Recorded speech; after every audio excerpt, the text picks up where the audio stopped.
Yeah, I'm here. Marshall Cox.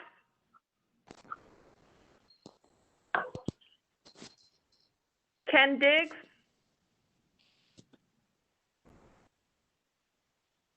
Dan Dyes.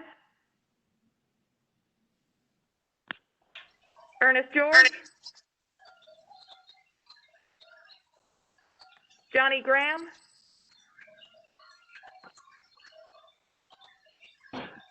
We're getting a little feedback from someone's line. Please mute if you're not speaking. J.C. Hudgens. Present. Chris Moore. Here. Wayne Morris.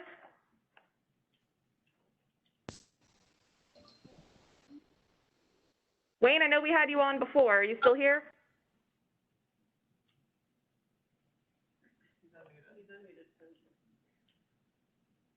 Wayne Morris? I'm still here. Okay, just checking. Pete Nixon? Yes, I'm here. Don Porter?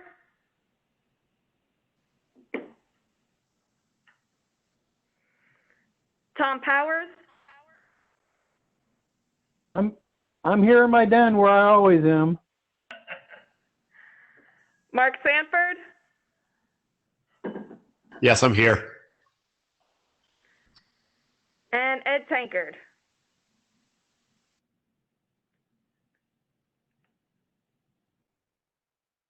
Ed Tankard? Pardon me. Yes, I'm here.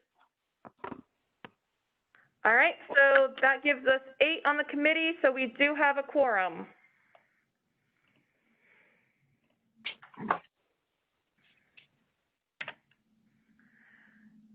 So this is our meeting for tonight's Crab Management Advisory Committee meeting. I don't think we have any introductions or announcements to do. Thank you all for logging on to WebEx. We're adapting well to this new technological age. Our next item is approval of minutes from the February 19th, 2020 and the May 21st, 2020 meetings. We didn't do February at the last meeting, so we can do those both tonight. Has everyone had a chance to review those?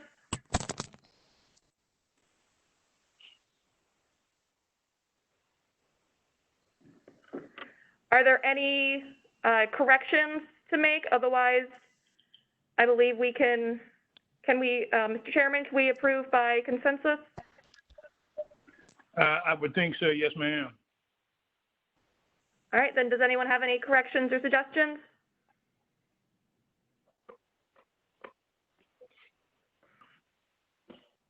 Hearing none, we'll consider both minutes approved.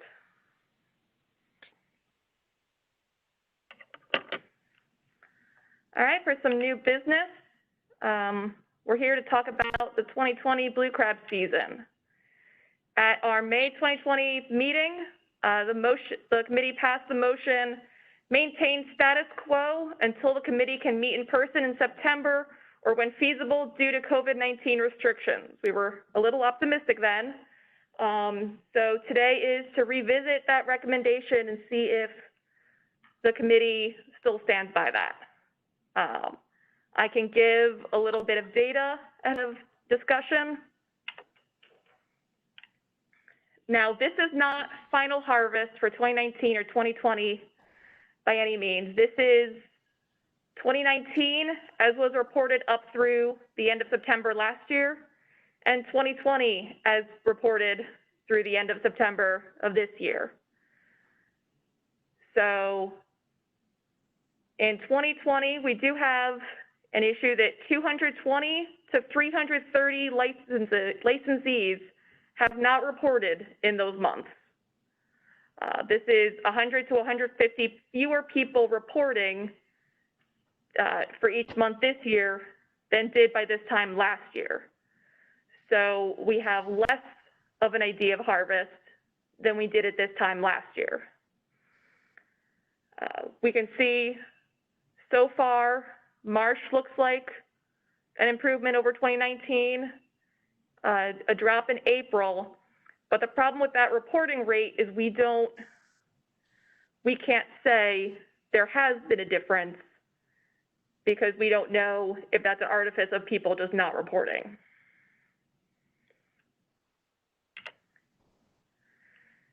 These are the seasons since 2009. I've highlighted 2012, 2013, and 2016 as the only years where the season has stretched into December. Alexandra, can you go back to the catch slide just for a second? Sure. So you said 150 harvesters haven't reported last year. Is that right? Well, we can't tie it to specific people, but Okay. let's say in one of those months, 220 licensees have not reported. Last year, it may have been 120 did not report. Okay. So at least in terms of harvesters, that means that there may be as many as these numbers may represent a third less than what the actual catch is, because it looks like that would be about a third of the people haven't reported. Is that?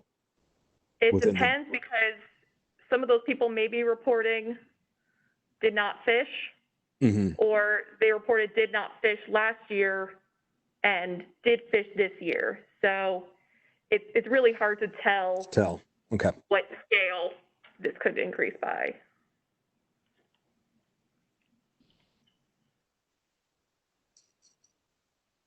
Any other questions here? Are there any proposals to change dates or anything on the season other than what I've heard recently? Is there any particular reason to change anything early or change bushel limits or anything that you folks are aware of? I have not personally been approached by anyone wanting to change it. The reason we're revisiting it right now is because of that motion from May, where the committee did want to meet again. And if there's a case to make for extending the season, we'd want to hear it and hear what the reasoning is. You know, unfortunately from that data, we can't tell specifically if COVID-19 has had an effect on harvest, on number of harvesters who've been able to go out. So we're kind of here to hear from you guys.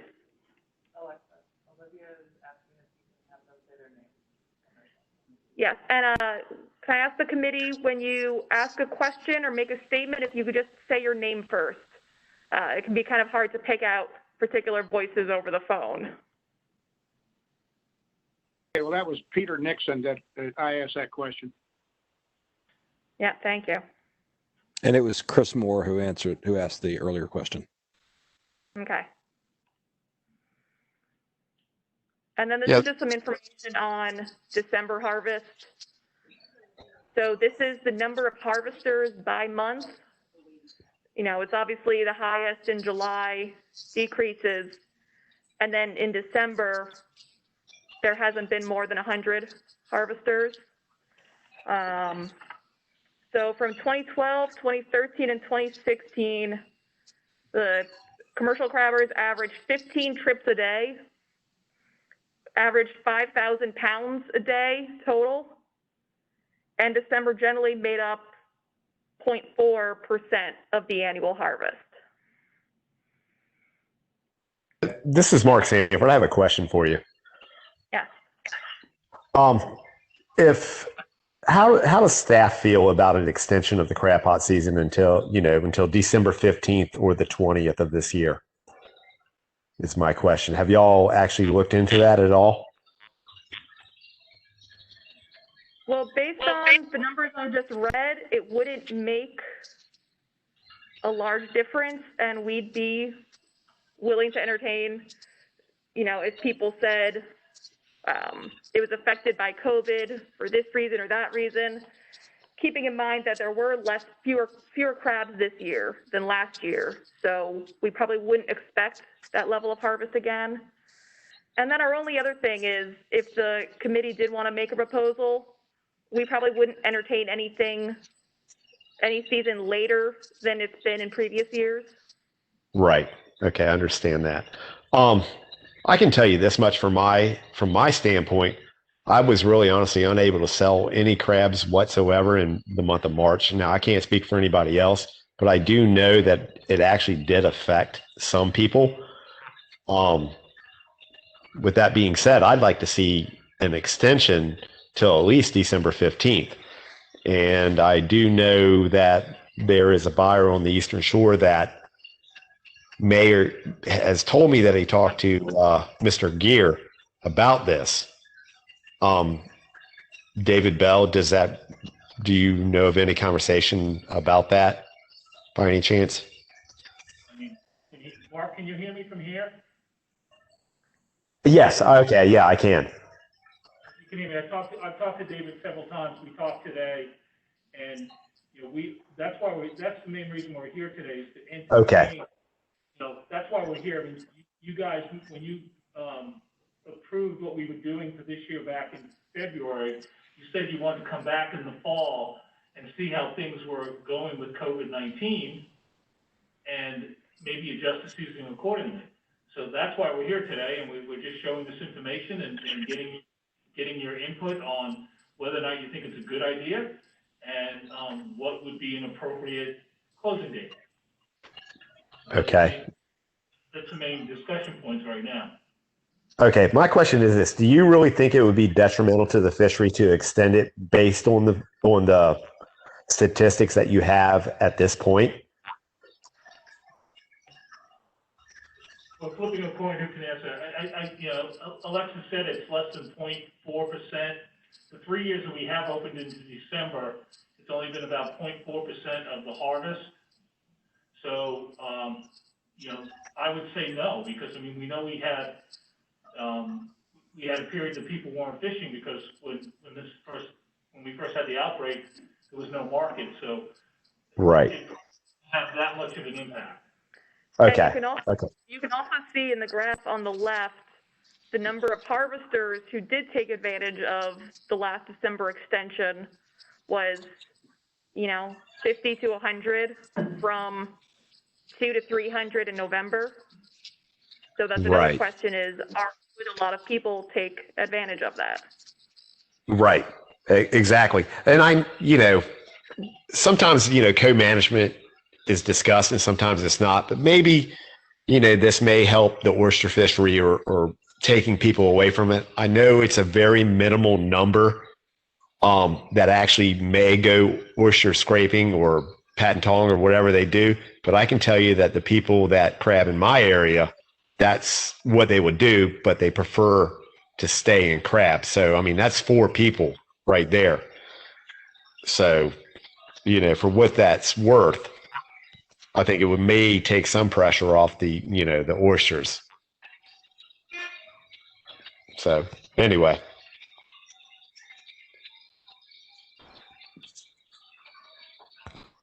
This is Ty Burns. Can Anyone I else say on the something? committee? Oh, yep, go ahead.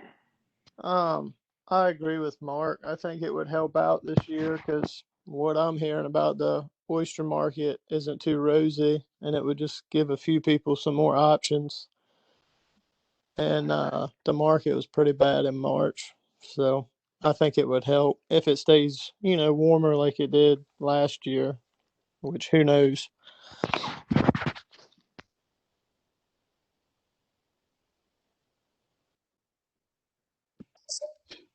Alexa, JC.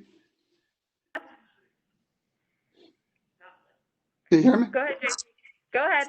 Yeah, I agree with Mark. I think I don't have a problem with the limited amount of people that are going to crab in December, and it would give them an opportunity to make up for the slow season that we've had this year.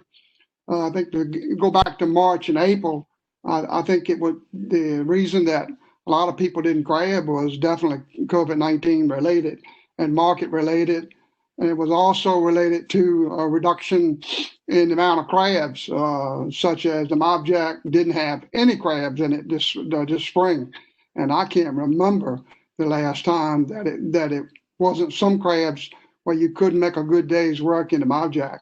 It was a pocket east of York Spit they worked on. They done fairly good at for a few weeks, and an area in the lower Rappahannock they done good on for 2 or 3 weeks. But I tell you, the area that I'm in up here at Gwynn's Island, you know, I'm down probably over 50% on the female side than what I've been in the last 10 or 12 years. So I am seeing a reduction in the females, but an increase in juvenile males. So I think you know, we got several problems. You know, we got some stock problems, and we definitely got this pandemic is still affecting things. So, but you know, if we can keep some people working into December, you know, I certainly wouldn't have a problem with that.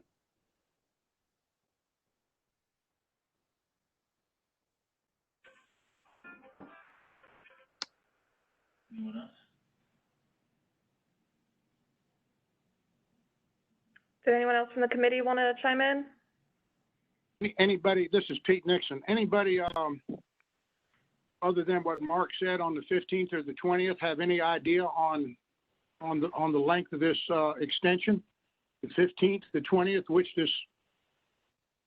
the committee members seem to go for the most? Anybody?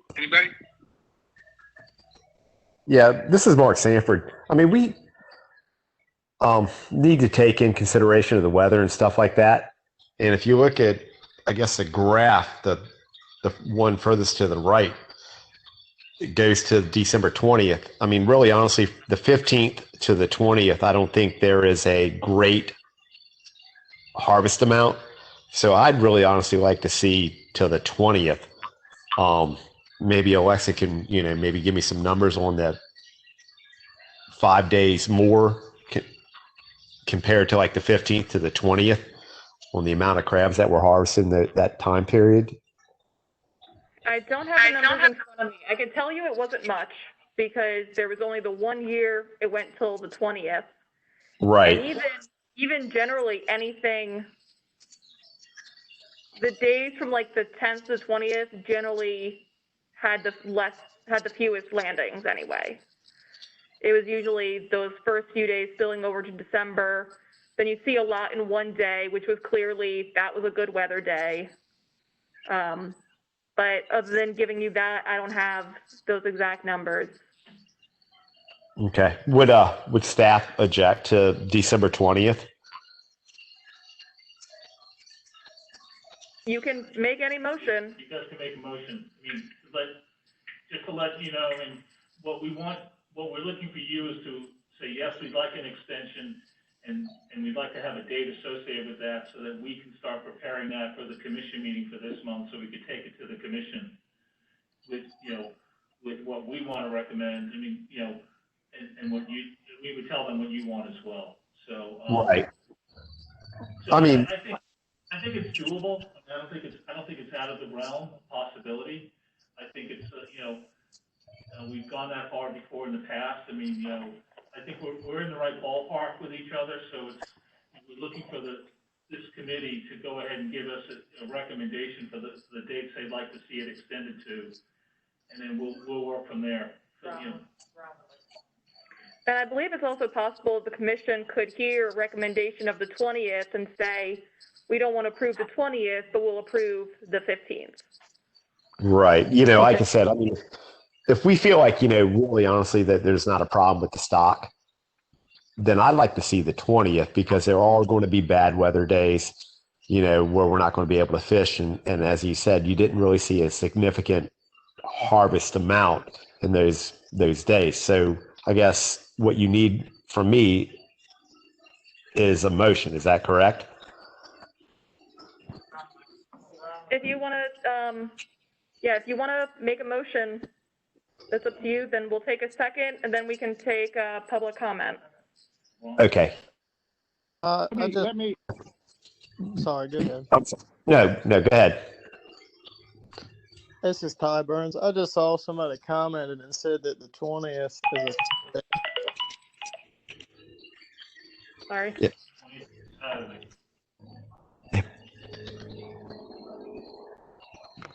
Go through the calendar.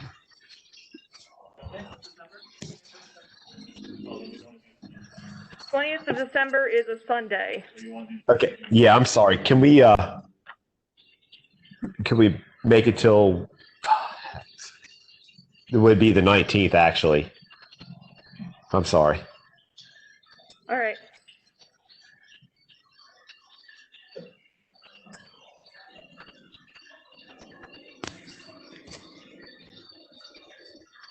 Hey, Ty.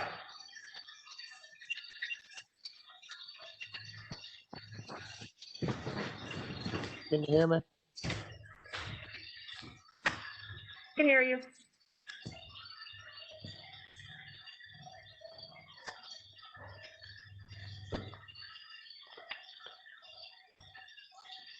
So is there a motion? Okay, yeah, I want to correct my motion. I want to make a motion that we extend the crab pot season until December 19th of this year is what my motions would be.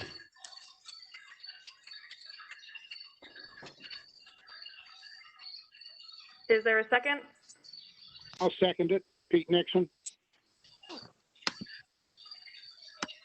right, so we can have some more discussion. I believe Rom wanted to say something. Rom, Yes, you're hi. unmuted. Yes, hi everybody. Can you hear me now? Yes, we can. Okay, great. Yeah, I just want to make a couple comments on that proposition. And first, regarding the status of the stock, um, the age zeros, the juveniles, were just slightly below the average this year, while the females and males, adults, were at or just slightly above the average. So, in terms of the status of the stock, I think that's a reasonable proposition. I also did some quick calculations, and taking the highest number, the harvest, daily harvest, which I'm estimating is around 7,000 pounds, times, times 15 days, it would be about 105,000 pounds. Not very much, as you mentioned before, Alexa. And even if you do 20 days, it's 140,000 pounds. So that my view, coming from BIMS, would be that it would not be unreasonable to have an extension of the season this year, and that doesn't even consider the possibility that harvest actually did drop due to COVID. Okay, thank you, Rom. Does anyone else from the public want to comment? Type your name in chat, and then we'll be able to unmute you. Hey, Alexa, this is Chris. Just a question beforehand. My guess is we don't need it because I think this is going to be pretty self-regulating. But in the past, I thought when we had extended the season, we had changed the bushel limits as well. And I wanted to see if staff had thought about that at all. So it wasn't, without looking at the bushel limits for those years, it may have been that at that time, the November bushel limit was decreased, so that carried forward. If it's certainly doable to propose this extension be at November's bushel limit, the April through November, or it could be at the March lower bushel limits. That would be up to the committee, the maker of the motion, if they wanted to make a recommendation either way.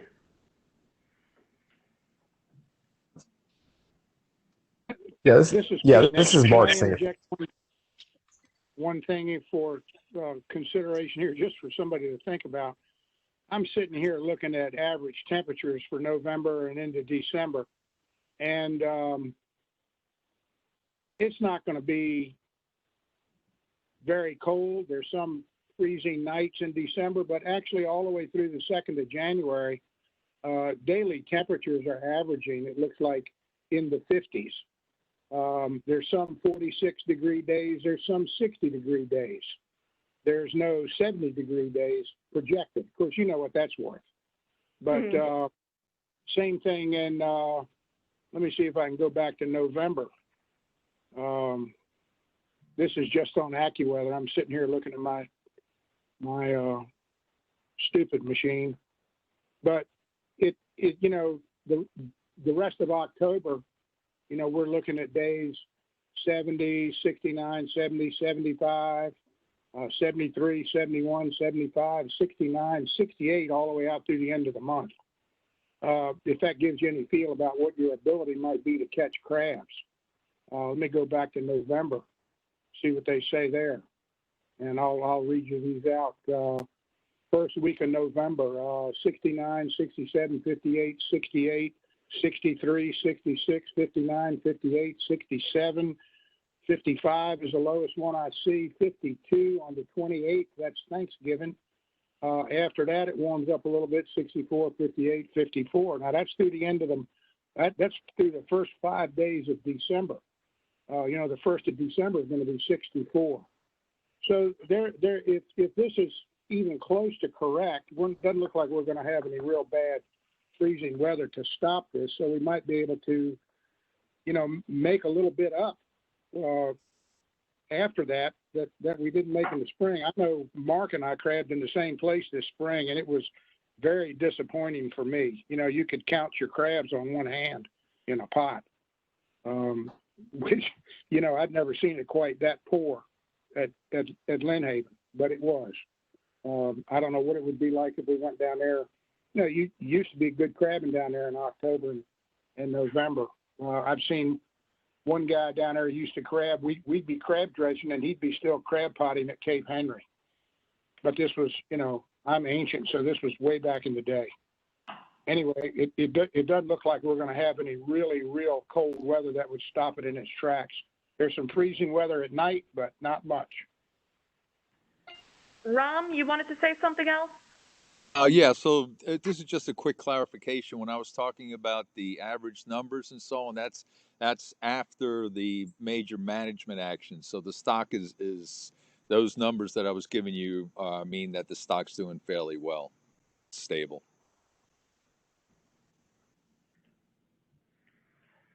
All right. Was there any other question or comments from the public?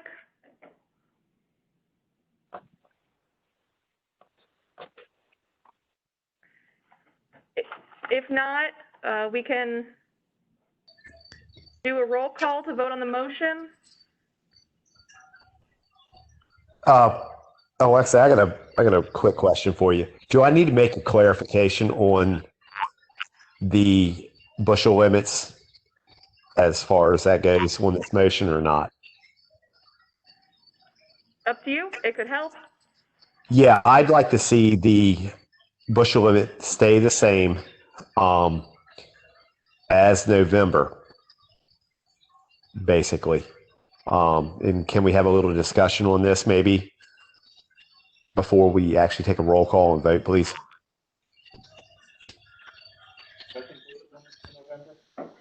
Yeah, okay. Does the seconder of the motion have to agree to that, Mr. Chair? Well, I'll agree to it. Yeah, way. they would have to. This is Pete Nixon. I'll agree to that. Okay, thank you. Thank you, Pete.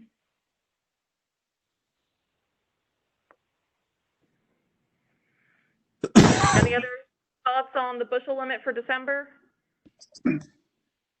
Alexa, JC. Yeah. Mark, you're saying November limits you want to carry over into December. Is that the regular standard limit you're talking about in November? That's not the reduced limit that we normally have in March and November, right? Yeah, that's correct. Last year's bushel limits. So I guess we need to have a little bit more discussion on this before we move on. That's my opinion.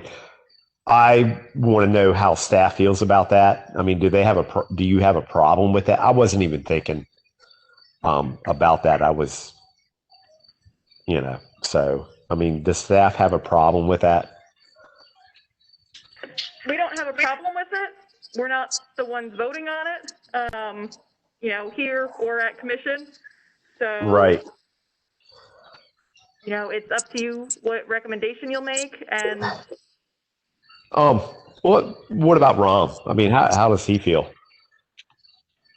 I'm trying to make this as easy as possible for everybody. And I know usually at the meetings, the commissioners go with staff recommendations and then followed by the VIM's recommendations. And, I want to streamline this as much as possible. Yeah, Is honestly. yeah, Mark. I basically said that we wouldn't find that as unreasonable, and so we would certainly not be against the recommendation. Okay. All right. All right. That's great. And if you want, I can throw up some numbers on that if my computer will allow me.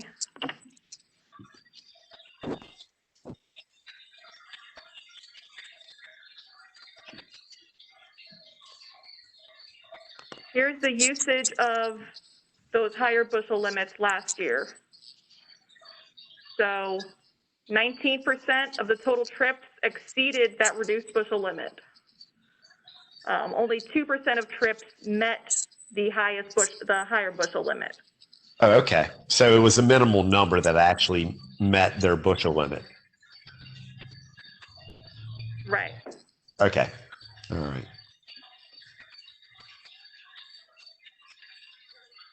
All right. So do I need? That's right. Go ahead, Mark. I guess I need to reaffirm my motion. Is that correct? Clarify it if you want. Okay. Yeah. Basically, my motion says we'd like to extend the crab pot season till December 19th, and that we would like to have the same bushel limits as we did in the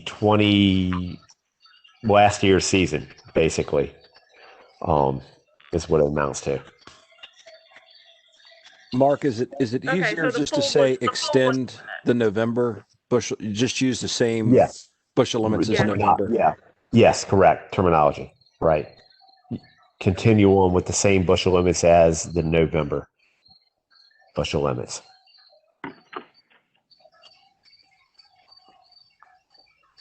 Okay. Are we ready for a roll call? Oh, sorry, I cut someone off. No, this is Pete. I'll agree to that, as far as the second goes.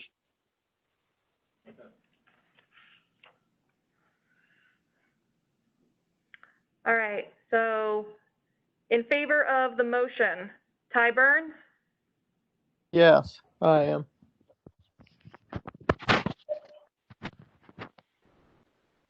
I'm sorry, I didn't catch that. Yes, I'm in favor of it. Okay.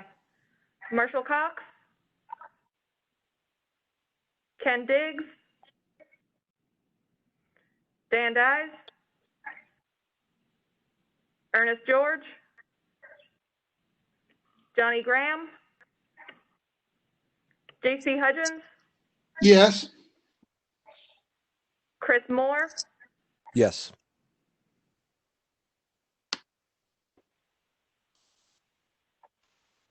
Chris Moore. Yes. Sorry, can you not hear me? Yep, got you. Okay. Wayne Morris, Yes. Pete Nixon. Yeah. Donald Porter. Tom Powers. Yes. Mark Sanford. Yes. Mark Sanford. Yes. Did you hear me? And Ed, yeah, got you. And Ed Tankard. Yes. Okay, that's unanimous then. Thank you all.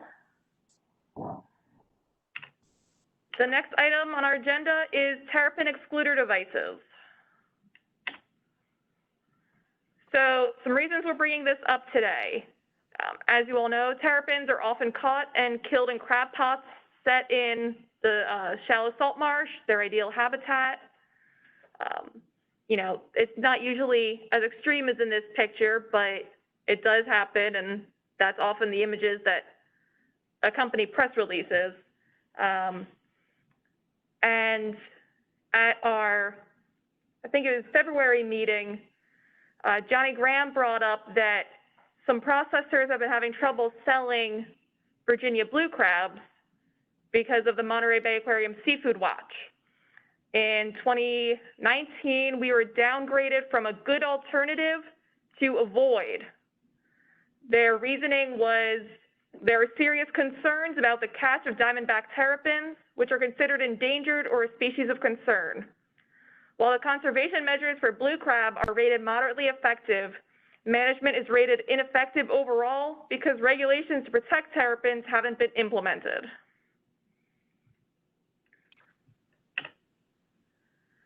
So here are TED regulations by state. New York and New Jersey make their regulations to recreational and commercial pots based on location. So in New York, if you're in a certain named body of water or a tributary or creek thereof, you have to have a TED.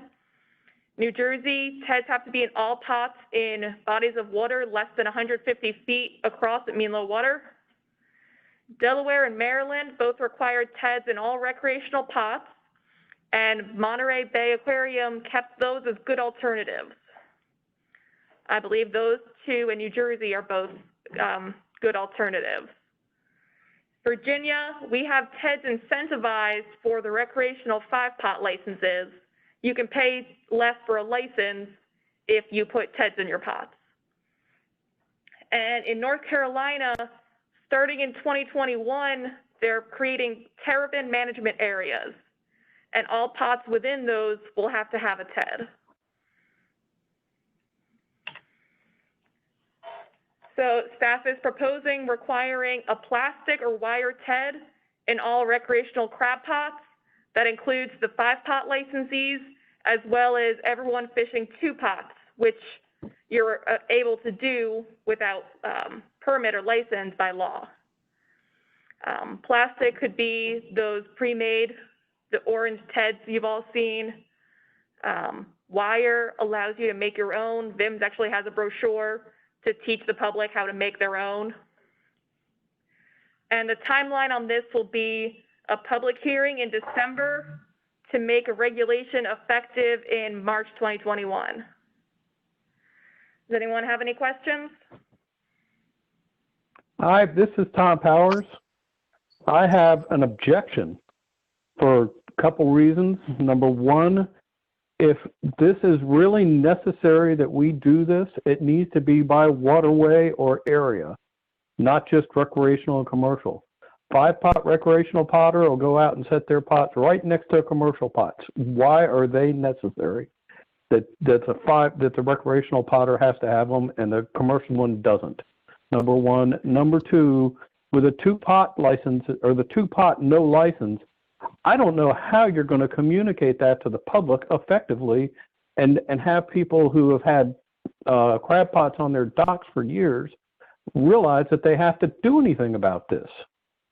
And I've always had this problem, especially the concept of if I'm in the Pocosin River and I take my rowboat out and set 2 pots out there and I'm right in the middle of a line of commercial pots, why do I have to do something different than they do? Why is it more of a risk for my pots than their pots? And the same thing goes, I mean, Pocosin Flats out there on the grass beds, that's a prime area for terrapins.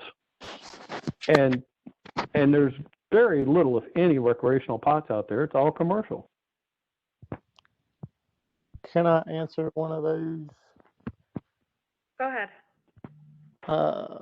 Commercial people check their pots every morning for the most part. I couldn't tell you how many people I've seen kick a pot off their dock and look at it about once a week.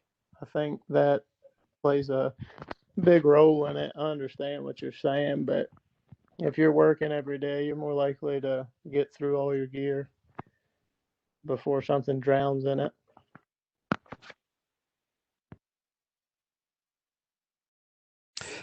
Alexandra, this is Chris. I'm a little confused as to why, if the impetus for this is the Monterey Bay piece, this wouldn't change the Monterey Bay scoring at all because recreational pots obviously don't feed into the commercial fishery. However, Maryland and Delaware also follow these same regulations, and they're rated as good alternative. So as long as we have management measures in place to protect diamondback terrapins, which apparently includes TEDs and recreational pots, they rate that more effective management than we have. So you're putting restrictions on recreational crabbers to benefit commercial crabbers. I'm confused as to where that's fair. It's just a lot of, we've got several people on the phone, Ron, and a few other people have done some of this work, and I've done some work on this in the past, and it is more of a problem in the recreational fishery. And that's just, everybody we've talked to, they've all said it's more of an issue in the recreational fishery. The two-pot people, you're right, we're going to have a big outreach push on this. That's on us. And, those people hang those pots off the dock and they could sit there all week. So, we're looking what Maryland and Delaware both did, and we feel this is an effective measure to get at part of this problem, because a lot of those recreational fishermen off their docks, these terrapins are being caught a lot of times in close proximity to the marsh edge. And we're at the dock, right at the end of the marsh, right at the edge of a marsh. So, we've got Ron on the phone and a few other people that may want to speak to that. Kirk Havens is on the phone as well about, is it more of a problem in recreational than it is commercial? Ed Tankard, can I just chime in here with one point that I think is somewhat relevant? And this may be anecdotal, but on a regular basis, I've even been with the commissioner when we run over untended pots. I was out of Folly Creek surfing out of there last week, and I counted, I don't know how many untended pots. They were commercial. So they've got some folks here on the seaside in particular just don't pick up their pots when they decide they're finished with them. That's got to be part of the computation somewhere in here.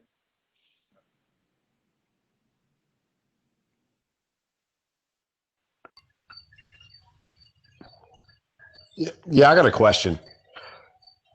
This is Mark Sanford. There was a study done on the terrapin turtles a few years back. Could Rom tell us a little information about what that study was? Was he in charge of that or not? Yeah, so Mark, I can tell you about the study. Basically, it was with disaster relief money, we were looking at peeler pots and commercial hard crab pots. We did the study over 2 years. We did it at 16 different locations, 2 crabbers in each. We did it over 4 seasons. And in all those pot sets, thousands of pot sets, I think there was a total of 3 terrapins caught. One was in shallow water in one of the tribs, and 2 were in a single pod, actually in Lynn Haven. So our conclusion regarding the BRDs or TEDs is that they're not required. We don't believe they're required in the commercial fishery. Now that there's a caveat to that, and you can see that's why what North Carolina is doing. There are certain shallow water areas where there are crab potters, and there they will catch terrapins.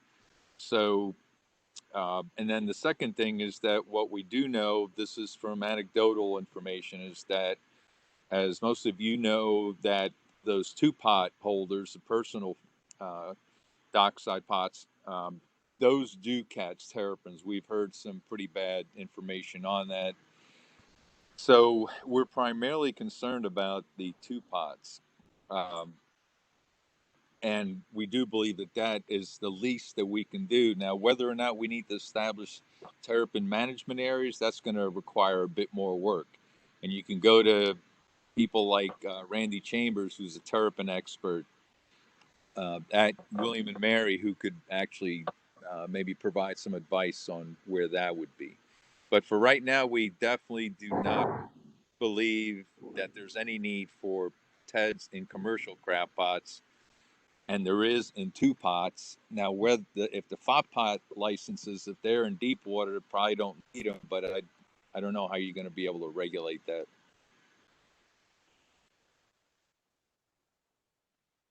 Okay. Well, Thanks, Ron. thank you for that. Uh, can I've been working up in Windhaven for 40 years, and I know quite a few of the recreational potters, and I've talked to them over years' time. And I can personally tell you that most of them tell me they put their pots out and they fish them once a week. And that is what the problem is. I fish my pots every day, and I'm not pinpointing a person that may or may not have issues with terrapins, but what I am saying is commercial fishermen usually go to the pots every day because that's their livelihood. And recreational crab potter wants to have crabs on the weekend. And as far as like the 2 pot recreational crabber, what I would suggest is maybe VMRC ought to look into having all recreational pots with the number put on it, because I know recreational potters in Lynn Haven, they don't put numbers on their pots, on the 2 pot licenses, only on the 5 pot. That would be my input on this. This is Ron Lipsis again. I just wanted to add that I think what I would consider a fairly effective way to go about this for the 2 pot or maybe even the 5 pot recreational pots is that I had a student who did a study on this some years ago, and she was the one who went out and tried to get a voluntary adoption of the BRDs, but that just was a bit difficult. But now if you go to the stores like Ace Hardware or whatever, and then you require anyone who's selling pots to install BRDs, selling pots to recreational folks, then I think that would be a pretty simple avenue by which you could get that accomplished. This is Ty. And Oh, sorry. Go ahead. I was going to say Ace Hardware here on the Eastern Shore and even Marshall's Manufacturing, every recreational pot they sell now, whether it's the little half pot or a full-size pot, they put those TEDs in all of them that I've seen in the last year or so. Yeah, I don't see them over here. And again, this is the Williamsburg area and Gloucester. I've gone into the Aces there and don't see them there. So I looked the last time I was at Bass Pro, and they had them in a plastic bag inside the pot. So they weren't already installed. They were there if you wanted them, but I'm sure some people get the bag and just kind of toss it off to the side.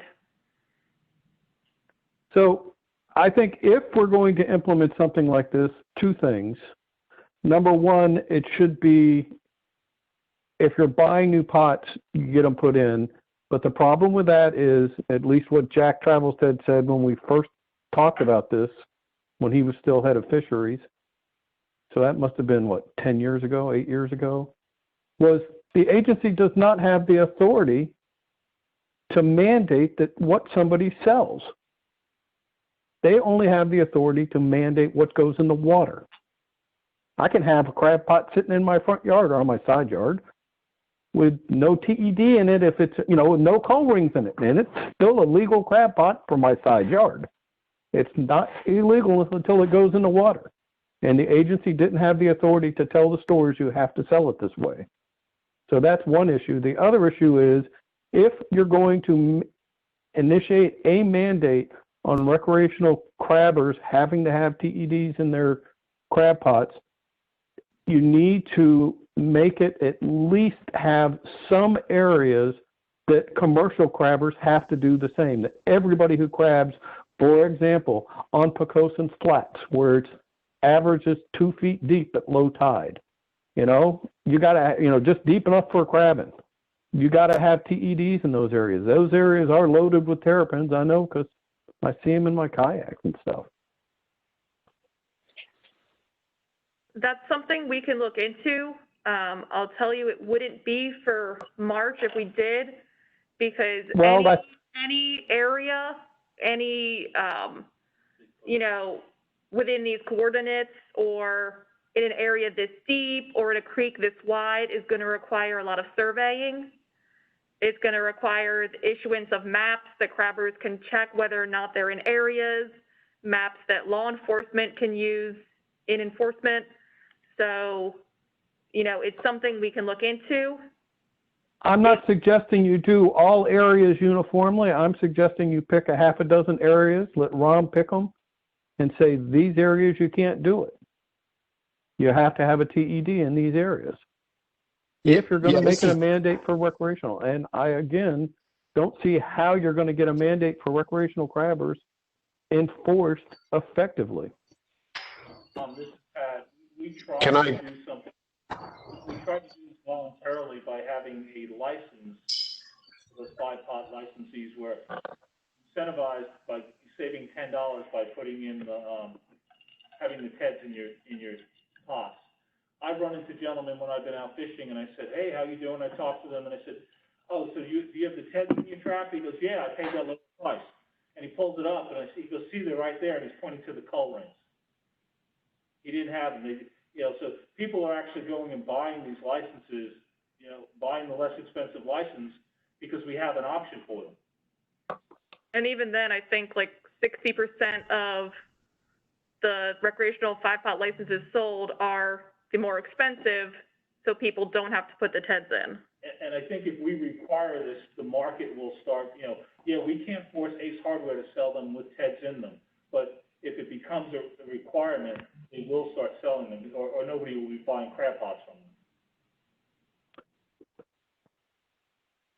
them. The other issue is, I don't know that the agency has the authority to require the 5-pot license people to do it. That would have to come with code.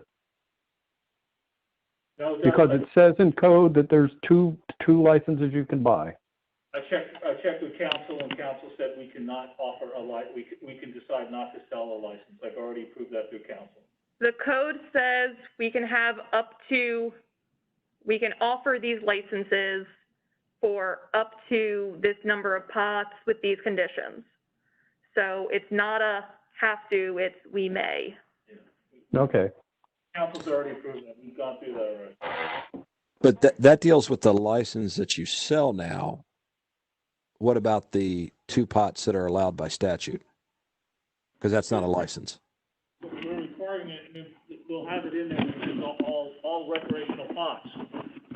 Regulation will say all recreational pots will require these TEDs, which takes care of the 2.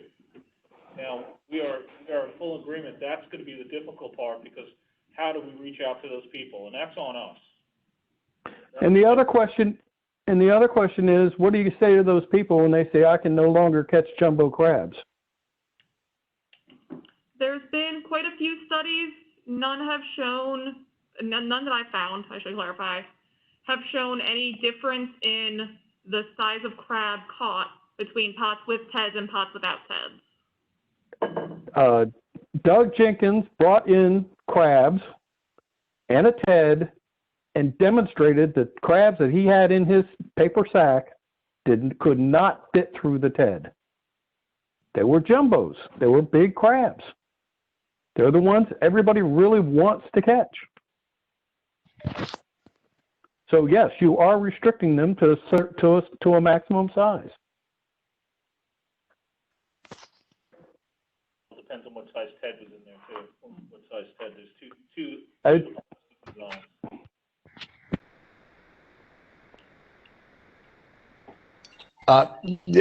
This is Mark Sanford again. Are there dimensions in which a TED has to be?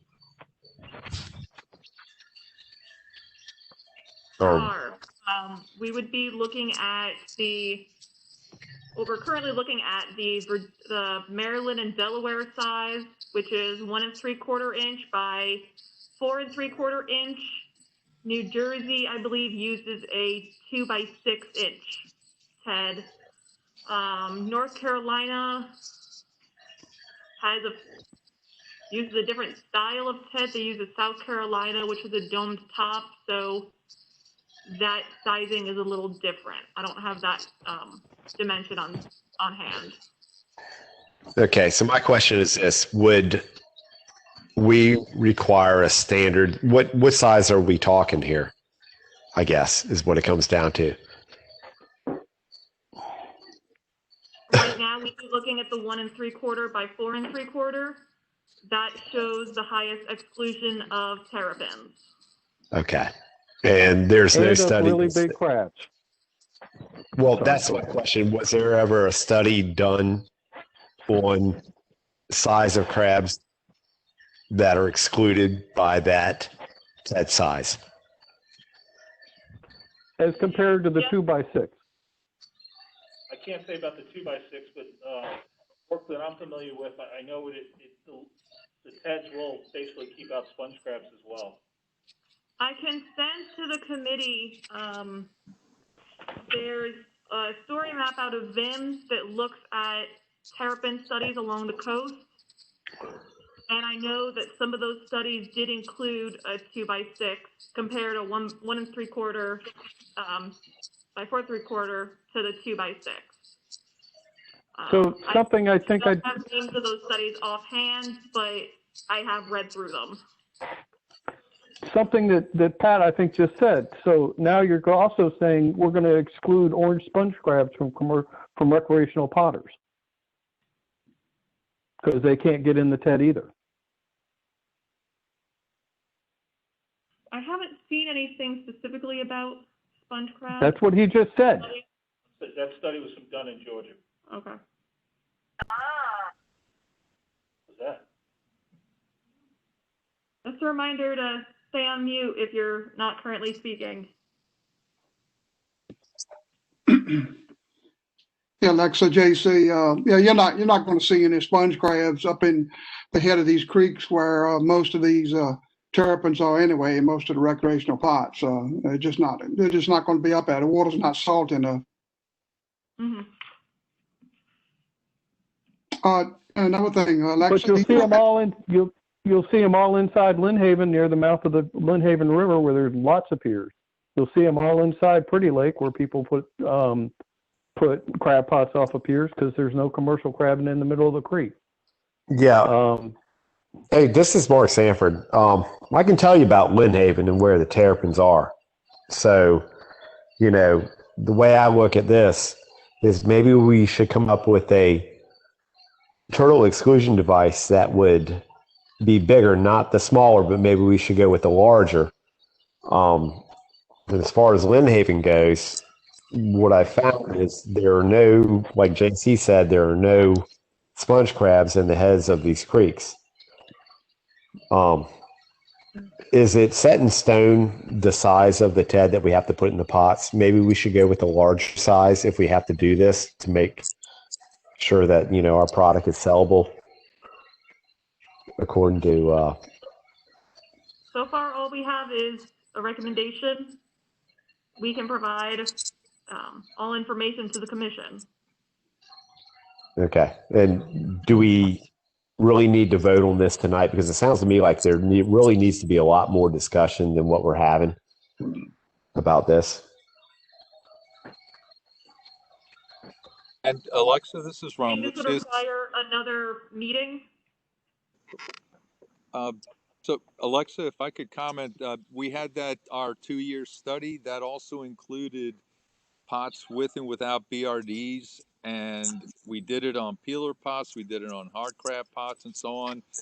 And so what we could do for the next meeting is we could actually give everyone the results that we got from all that, the full study. And Doug Jenkins, for instance, was one of the crabbers involved in that.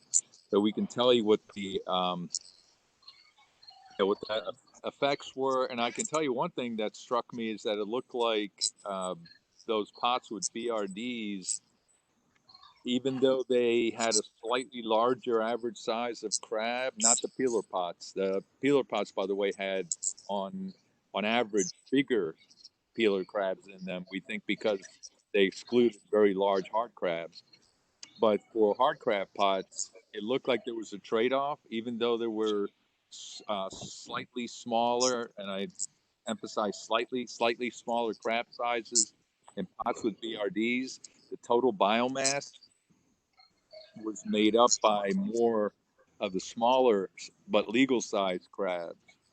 So, but anyway, that's just my recollection. I can provide a summary to the committee next meeting. This is Pete Nixon. Mind if I interject another thought about this? Go ahead. Have most members of the committee seen these things installed in the funnel of a crab pot? Anybody have a comment on that? Because what I've seen is it's a square piece of wire or plastic or rectangle shape that's inserted in the funnel at a point wherever it fits. And there's a whole lot of people on this bay that have a particular way that they like to shape their funnels. And this pretty much defeats that altogether. You might as well just put a rectangle hole in the side of a crab pot and have it be just as effective. So you've lost the efficiency or the catchability of a lot of crab pots. I've seen pots that have funnels in them that are awful shaped and they catch nothing. And then I've seen pots that have good shaped funnels and they're on the right angle and they've got the right taper and they'll outcatch those other pots 2 or 3 to 1. If you're going to require people to put these turtle excluder devices in their funnels, you've changed the catching ability of the pots, much less or along with the size restriction. You cannot get a large crab to go through those pots.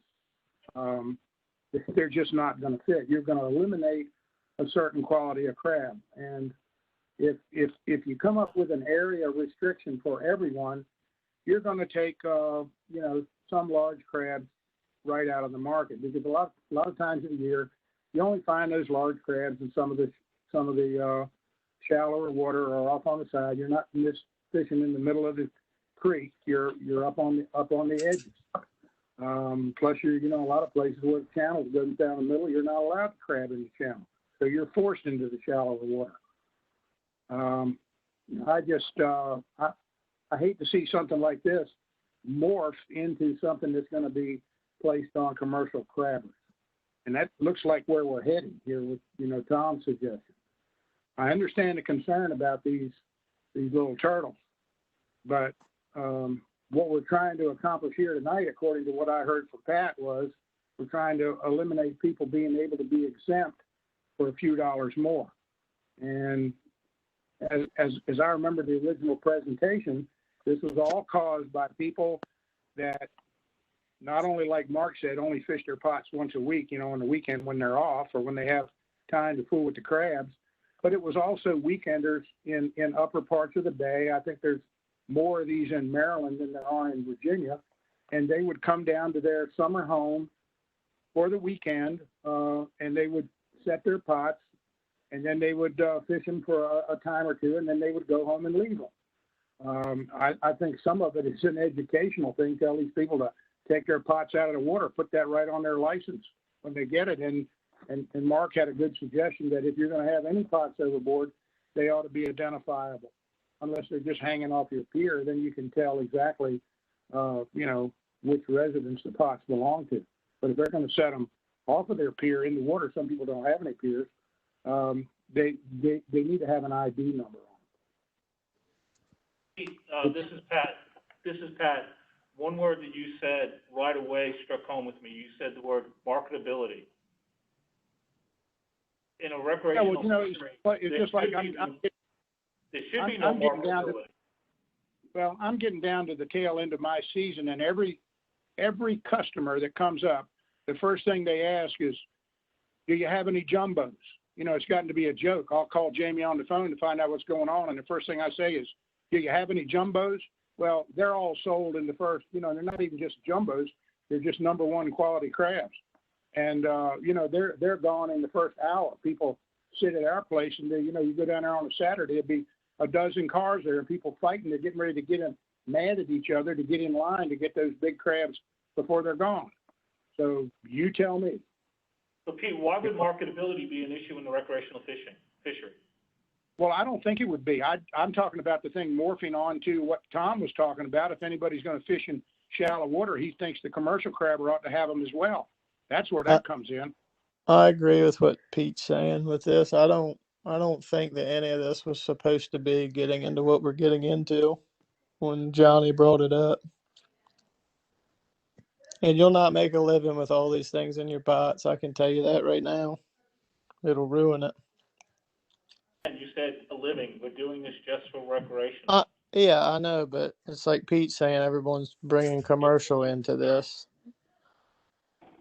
If he can correct me if he wants to, but I heard Tom say that if he was going to be forced on the recreational crabber, he wanted to see areas in the bay or the rivers or creeks or wherever where you couldn't fish any crab pot without a turtle excluder in it, commercial or recreational. Am I correct in what you said, Tom? Is that right? Yes, that is my opinion, and I'm sure that there are a lot more recreational crabbers that'll be calling their congressmen or delegates and state senators saying the same thing. I mean, it's a question, if you're going to do something, do it.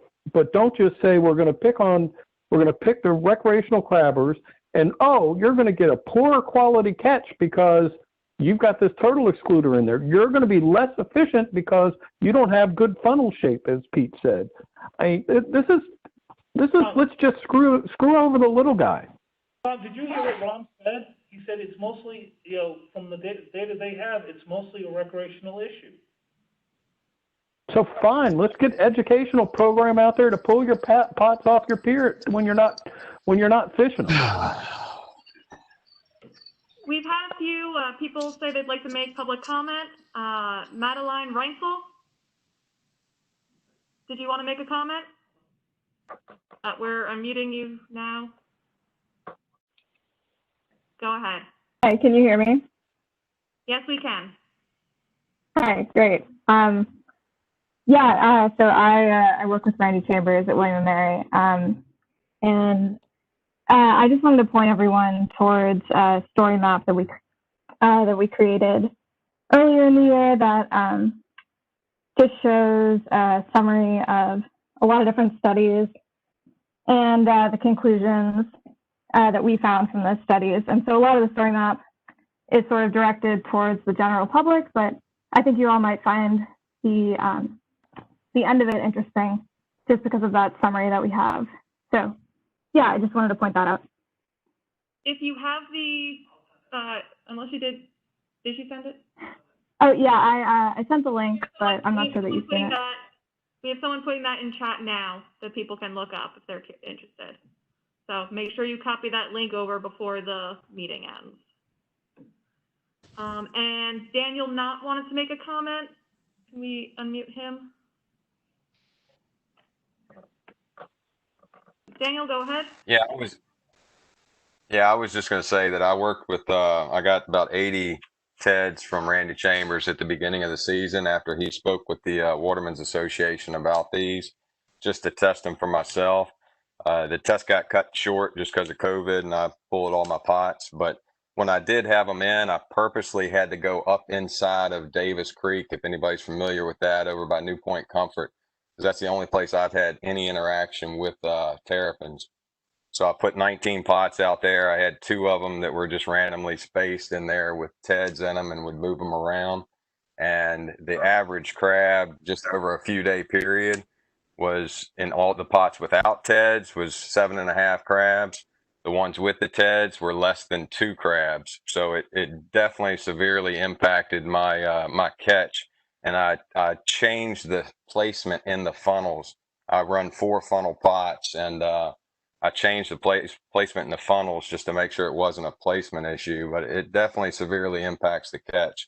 So I certainly think based on what the data Rom has, I'd love to see that. And then just a better study on what the actual impact is. And that's recreational or commercial, but I had to go way up in the creek. In the Mile Jack, you just don't see any terrapins. So the only interaction I could have was getting way up in the creek. So I think that supports the recreational use of these things. Thank you. I do have here a few studies that were done. So 2 studies in Chesapeake Bay saw no significant effect on crab catch with TEDs. 2 studies on the York said that the pots with 1 3/4 by 4 3/4 had CPUE 50% less than pots with no TEDs. There were 2 studies in North Carolina and Maryland found catch in pots with TEDs around 27% less. So, unfortunately, the studies are kind of all over the place. That there can be no effect, there can be up to 50% effect.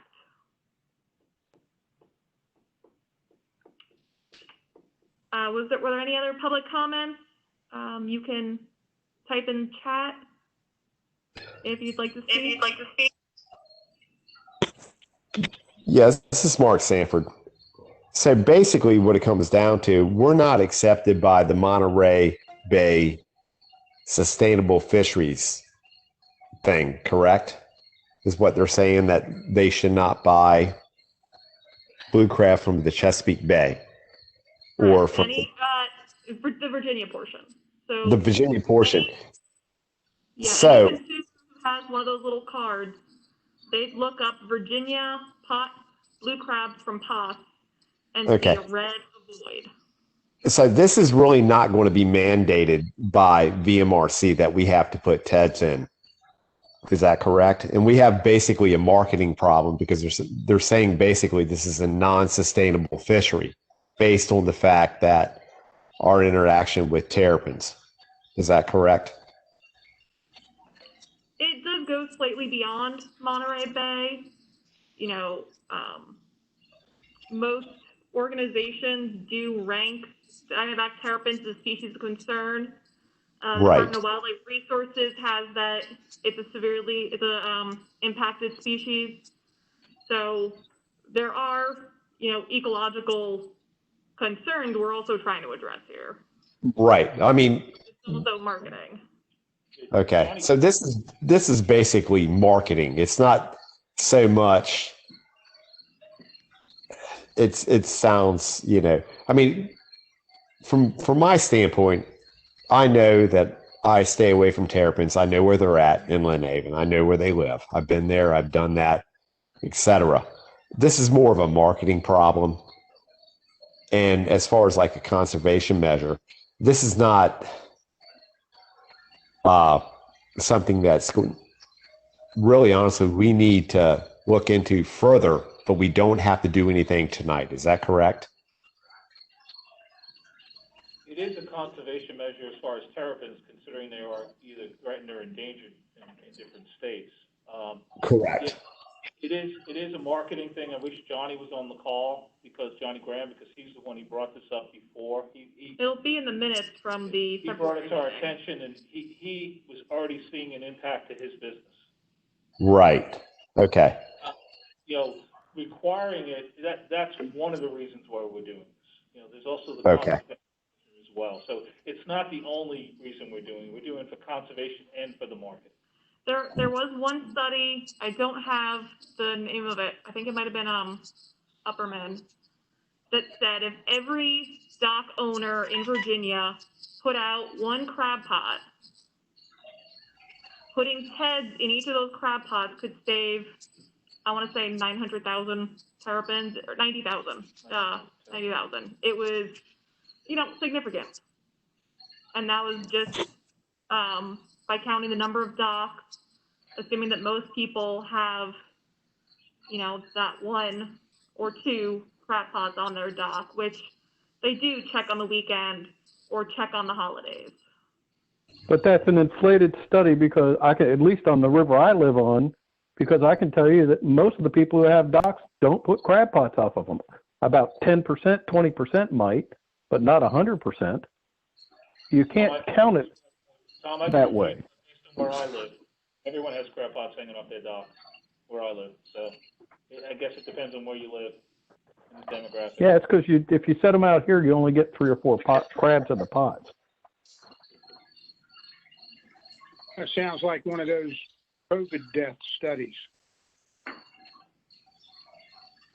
Okay, well, basically what I'm getting at is this is something that we need to look further into, but the first step towards mitigating the problem would be doing something with the recreational crabber. And I know, I don't want to discriminate against any user group whatsoever, but I think a study has been done and has proven that recreational crabbers at this point have been a problem. And what I would suggest is maybe VIMS could possibly do another study to look into the commercial harvester and what they actually do. Ron has already done that. Yeah, but when Okay. you do that, remember that the commercial harvesters leave their pots in for 48 hours every Sunday. Yeah, well They set then 'em I out, guess they what we check need, them on Saturday morning and don't check them again till Monday morning. then I guess what we So, need to I do mean, is there's change the law to where we can crab pot on Sunday. I'd like to have the 5-pot license on Sunday because recreational crabbers recreate on Sundays, but that's another issue. We need to take this in steps. And it seems to me like a study was done proving that recreational crabbers are the problem at this point, and that we need to move forward and look into the commercial fishery. That's what we need to do. We need to do something positive. I think that, first off, I do not support the concept of just doing something on the recreational side that's mandatory. I think education would be good and all that. But the other thing is, if you're going to do something, you need to do it with a larger 2-inch by 6-inch excluder, not the 1 3/4 inch. I'm all for that. Can you pull that slide up? Can you pull the slide up you just said about the effectiveness, the catchability slide?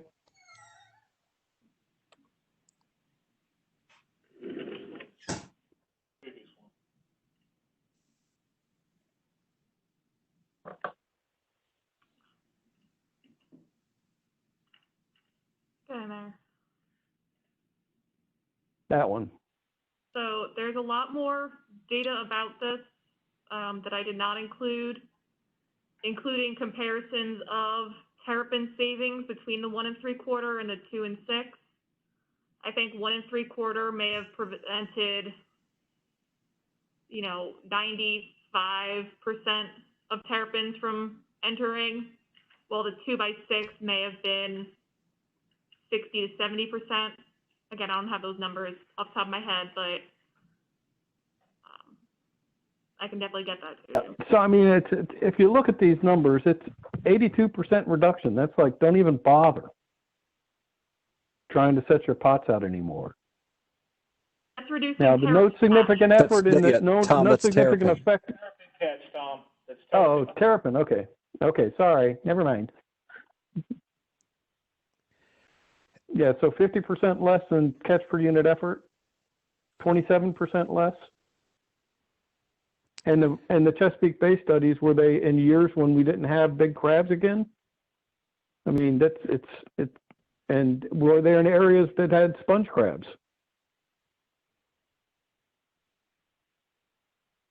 It's just, you're just telling the recreational crabber, we don't want you to try anymore. This is Chris. I actually have a couple pots that I use a lot that are rigged with Teds, and I actually catch a lot of sponge crabs in them. Sometimes it's almost all sponge crabs, so I know they will go in there. I generally think I agree with Mark's statement. I think starting with the recreational is the good place to start because those pots do tend to sit a long time.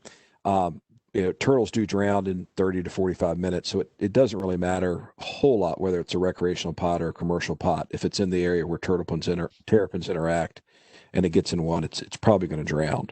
But I think, again, Mark's right. The next step may be, are there some areas that we need to avoid?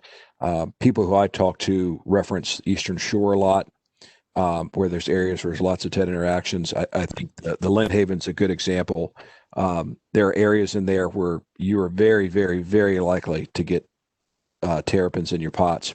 there's other areas where you're not likely at all to have that happen, and folks I talked to confirm that as well. So I don't know if we need to vote this in December, but I think this is recreational is the right step first, and we need to get some additional info from Rom or other folks, Randy, who work on this to see if there's some other areas that have really, really high concentrations of terpenes, and those areas may need some additional protections. But the recreational is a good first start, because I do think the data very well bears out that that's where a lot of the interactions currently are.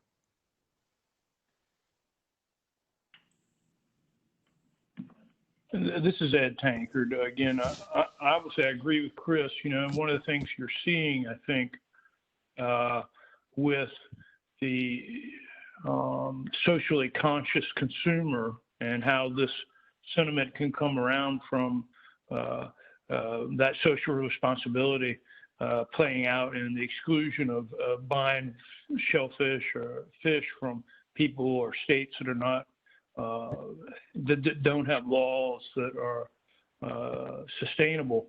I think also plays out with our own recreational people. I don't think they want to catch terpenes. I think they want to be good stewards. So I don't see the recreational people being up in arms about conservation of a fishery that they like, or a species of turtle that they also like. So I don't see it as a bad thing for the recreational person at all, and good for our commercial crabbers. I just see on the seaside a lot of terrapin, and I see a lot of pots that will just hang out and not be pulled, and I know they've got terrapins in them. I think we need to do something about people who don't tend their pots.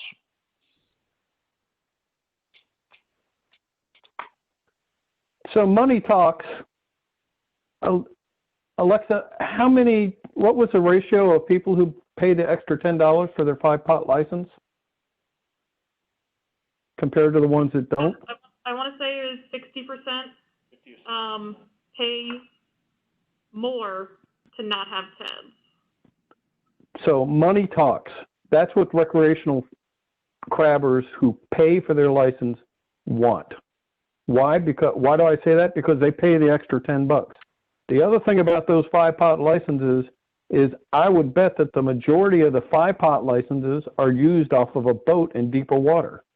They're not used on a pier. So I think that exception should be left in if you're going to do it for the ones, or maybe make it so that if it's on a pier, it's got to have this, got to have a TED. If I take mine and row it out into the middle of the river, why would I need one? I'm in 10 feet of water.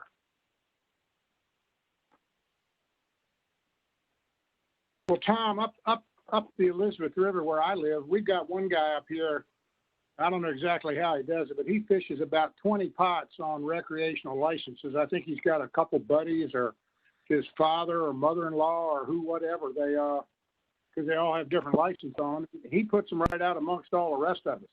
And some of the water's not too deep, and some of it is. All depends on how close to the bank you get. But they fish them whenever they feel like it. You know, when crab is real good, he might fish them a couple days a week. Other than that, I hardly ever see him, but the pots are out there. Yeah, Peter, I'd like to talk to you later about that individual's name, because the law says that it's 5 per person on the boat. And he can't say he's fishing 3 other people's pots. Those folks have to be on the boat with him. Yeah, I understand that. But you know, you got to go beat on this. It's a very common occurrence. It's pretty common. So. Yeah. Yeah, well, he's been doing it for years, and they've never pressed him about it. But I mean, I just see the pots out there all the time. So yeah. You know, he doesn't necessarily go way out in the channel, but he'll go up and down the creek from his house. Mm-hmm. You know, he might stay close to the bank, but he'll go east and west. You know, not out in the middle. Like I said, he gets in amongst everybody. And they'll be there for a month or two, and then they'll be gone. Now, we don't seem to have a terrapin problem way up here. So I don't know. I don't know. I've never looked at his pots or anything to see if he has any heads in them or not, but I would imagine that he's probably bought the the license that he doesn't need them.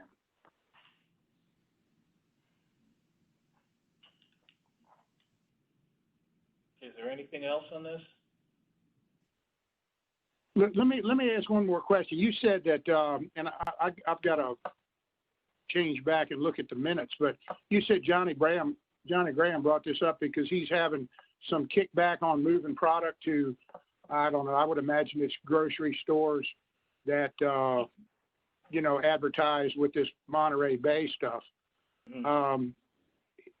If we do this in recreational pots, we get accredited by the Monterey Bay, not doing it in all pots, but just the recreational pots.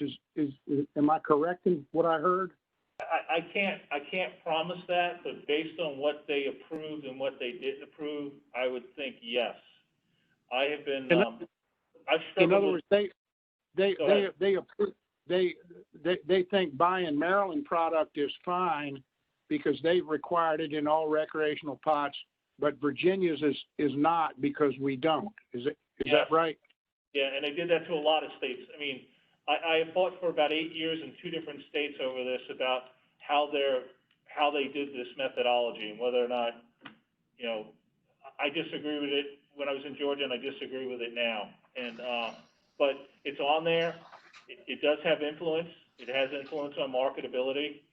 And listen, I understand that completely. J.C. Hudgens can talk to you about that. We went through a whole deal with trying to get some stuff through, even with this aquarium down here, about sustainable products in Virginia. I'm well aware of it, and like you say, a lot of people pay attention to that. I guess their virtue signaling is what it amounts to, but I guess they feel like they're doing some good if they shun some products. But I talked to the editors, and I said, look, we have an incentive for the 5 pots, and they said it's not enough. You're not doing enough. So they said it's not doing enough. It wasn't enough what we have in place now. Right. But what is enough? Did they enumerate what would be enough? No, I mean, at the time I was just trying to justify where we went from a good alternative to avoid. I was trying to ask them what the rationale was for. And what is Maryland's law that they approve of? Is Maryland's law that they have this 4 3/4 or whatever it is, 2 3/4 by whatever it is in Maryland? The best fishery they evaluated was the Maryland trout line. They said that was the best because obviously it's not the way in the river. It's totally different. But because they require the excluder device in all the recreational pots. Well, recreational pots are allowed in the rivers in Maryland? Yes. No. They are. Where they allowed? They're allowed in the rivers, but not in the bay. I think someone actually put that in chat earlier. Jim Murray said Maryland requires TEDs and crab pots from docks. There is no recreational use of commercial crab pots other than by waterfront owners. Okay. I got you. So they only allow recreational pots on their piers or right on the shore by the waterfront owners. Mm-hmm. But and they require TEDs and all of those, but it's a very minimal amount of pots, correct? Oh, I don't know. I have no idea. Well, it's probably not many. So what they really are going by, Maryland being approved, is the fact that they have a trout line fishery in their rivers and only crab pots in the open waters. Trout line was considered as a totally separate fishery from the crab pot fishery in Maryland. Delaware is also a good alternative. I don't know their specific regulations other than TEDs are required in all recreational pots. Well, let's do this. Let's get a statement from Monterey Bay of what they really think they can tolerate, because otherwise this is liable to be wasted energy anyway. You understand what I'm getting at? If we're going to do this and force this on the people around the waterfront, and then Monterey Bay says, oh, well, that's really not good enough because Maryland has a trout line fishery in their rivers and that's all, and that's what we want you to have in Virginia too, in order for us to put our stamp of approval on your product, then where do we go from there? If that's why we're addressing this again, is simply to satisfy those folks, then we're going to have to sit down and reevaluate the whole fishery with a question mark at the end of that remark. I mean, like we said, the marketability is one issue that we're addressing here. We're also dealing with the conservation of terrapins, which has been shown that the recreational pots have more effect on the conservation of terrapins. Right, I understand that. We went all through this a couple of years ago. I don't think you had gotten here yet, but we went through all this discussion. I don't know how many years back it's been, and we had pictures of them. And Rom, how long ago has that been? You had one of your proteges up here with you, a nice lady, do the whole thing. Rom, are you here? Yes, I am. I just had to unmute. Yeah, that was 10 years ago. I'm pretty sure. I know what you're referring to. That was Megan Rook. Right. And she had photographs of, you'd see up in Maryland. I don't know if these were in Virginia or not, but you'd see as many as a dozen or more of those little guys in there dead as a stone. Where people had left them all week long and they had just accumulated in there. I think the point is, like Chris was talking about, you'll catch some that will die, in an overnight set because they're only going to live no longer than they can poke their head and breathe. But it's not going to be cumulative of days after day after day after day after day in these waters that, where there's a lot of these things. And, there's more of them in Maryland than there are here. Proof of that is, that's their University of Maryland symbol, the Maryland terrapins. We don't have the Virginia terrapins or anything like that down here. There's just not that many of them. There are some, but nothing like there apparently is up there. I would, if we're doing this as conservation, then you have to do what the conservation science says do, and that is that long-term pots overboard do more harm than pots that are fished on a regular basis. And that's the recreational person that has a summer home, or even the one that lives on the water and only wants to fish his pots on the weekends. Now, up here where I live, people don't leave their pots overboard. They pull them up on the pier. I got, neighbors all around here. I live on the water. And when they're not doing anything with them, you see them sitting on the pier. And up the river from me, there's a little group of Asian folks that live in housing development. They have pots all over that place. But there's only a couple apiece. But, there's probably 20 residents that have a community pier. And they go down on a weekend and all their pots are overboard. And you go by there on Monday and they're all on the dock. So they're not leaving them. But there's a lot of those people that will live in wherever and come down and I guess it's more up the bay or up the rivers than it is down here. We don't have a lot of weekend homes down here anywhere. And they leave the stuff and go home. Then I guess they come back first end of the next week, shake all the dead stuff out, bait them up, and do it again. But the pots, they're up terrible if you leave them overboard all the time. I don't know what the answer to this is. If it's purely conservation, then they're going to have to get the pots out of the water or put a turtle device in it. If it's to satisfy Monterey Bay, I don't know if we can do that or not without having just a trot line fishery in the rivers. That's what they want. And Rom, you did just the opposite several years ago when you cordoned off the whole bay with sanctuaries. You ran everybody up in the rivers. We can't crab anywhere else. So you got to stay in the river. So what are you going to do? You'll actually, if you go to trot line, you'll pretty much eliminate crab pot fishing in Virginia, except for a little bit in the spring and the fall where you can get out. That's where we are. All right, well, we'll keep looking into this. I'll try to find out, I'll dig up my editor, Monterey Bay. I mean, we were dealing with interns left and right, but I'll try to get a hold of somebody there and ask them what they think. And they're their document might have recommendations. We can look into that as well. So Yeah, thank you all for, thank you all for the discussion.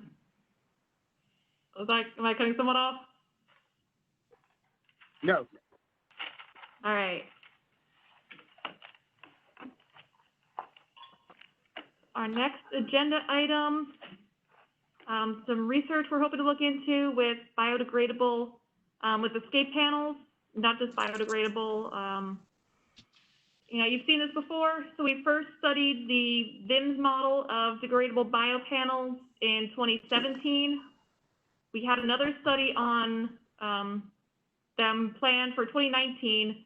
Unfortunately, the panels were not made available to us at that time, so that stalled. But we're looking into a new cooperative study, hopefully in 2021, to test a variety of degradable materials, which could include natural twine, including jute, cotton, thistle, or hemp, untreated steel wire, untreated wood. I know pine is popular for this, and maybe the biopanels. So we've been looking at a study from 2005 in North Carolina. I believe they had some disaster funds they used for it. They had researchers testing these materials, but then they also had commercial crabbers try them in their pots. And they recorded a lot of information, including how long each material lasted, how well it worked, did the escape panel open up completely, how many crabs or other species were left after the panel failed, how long each panel took to fix once the material broke, and just how it worked in their normal daily operation. So we've been getting some interest in this, and our intention is to work on this study to find if these escape panels are feasible and practical in the commercial crab fishery. You know, they're required in several crab fisheries, including Florida, Texas, New Jersey? Yeah, New Jersey. But, you know, in terms of poundage, we land a lot more than any of those states. So we would definitely have to make sure it would be scalable. So we just wanted to see if anyone would be interested in participating. I know we had a few names last year we'll probably reach out to again. And does anyone use any of these materials on their pots already for anything? If you have any information on how they work in the bay or the rivers or wherever you have your pots at?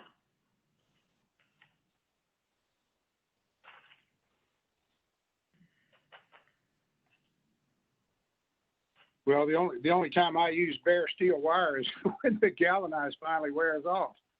And even if you put another zinc on your pot, it doesn't hold up very well. How many participants are you looking for? We are in the very, very bare stages of this.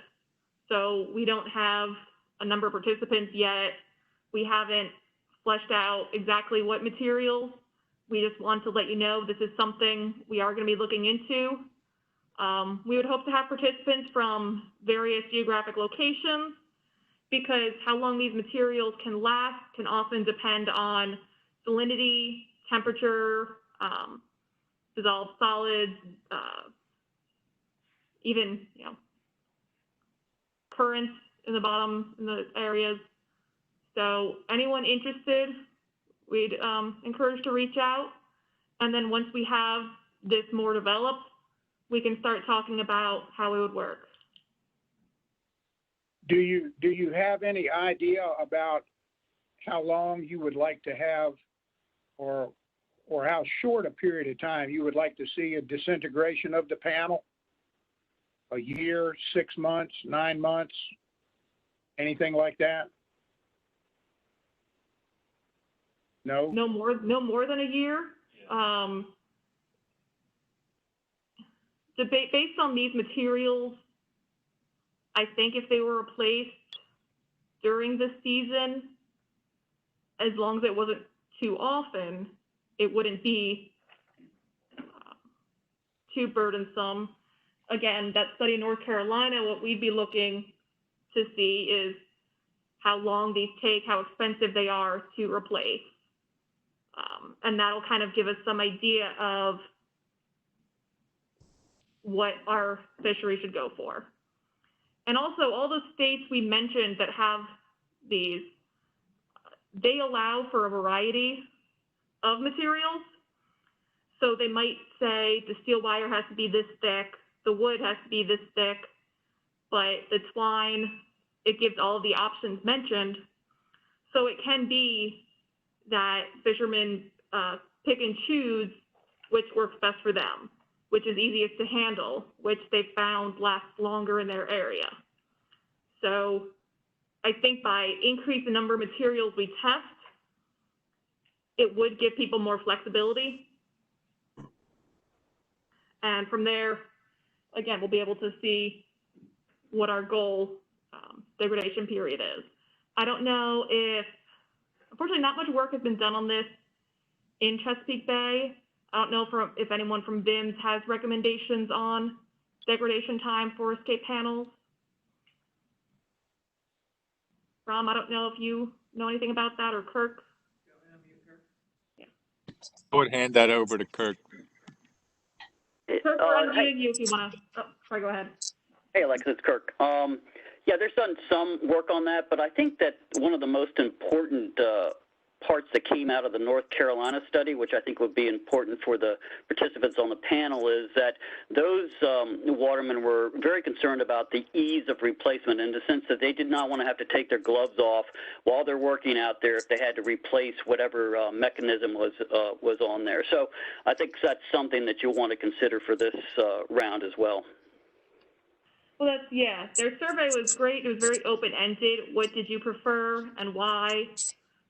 They had several options. They had, you can use these materials to secure the trap opening or to weave in to an open panel. And I believe the majority, if not all of them, said the pot lid was too hard to handle in gloves.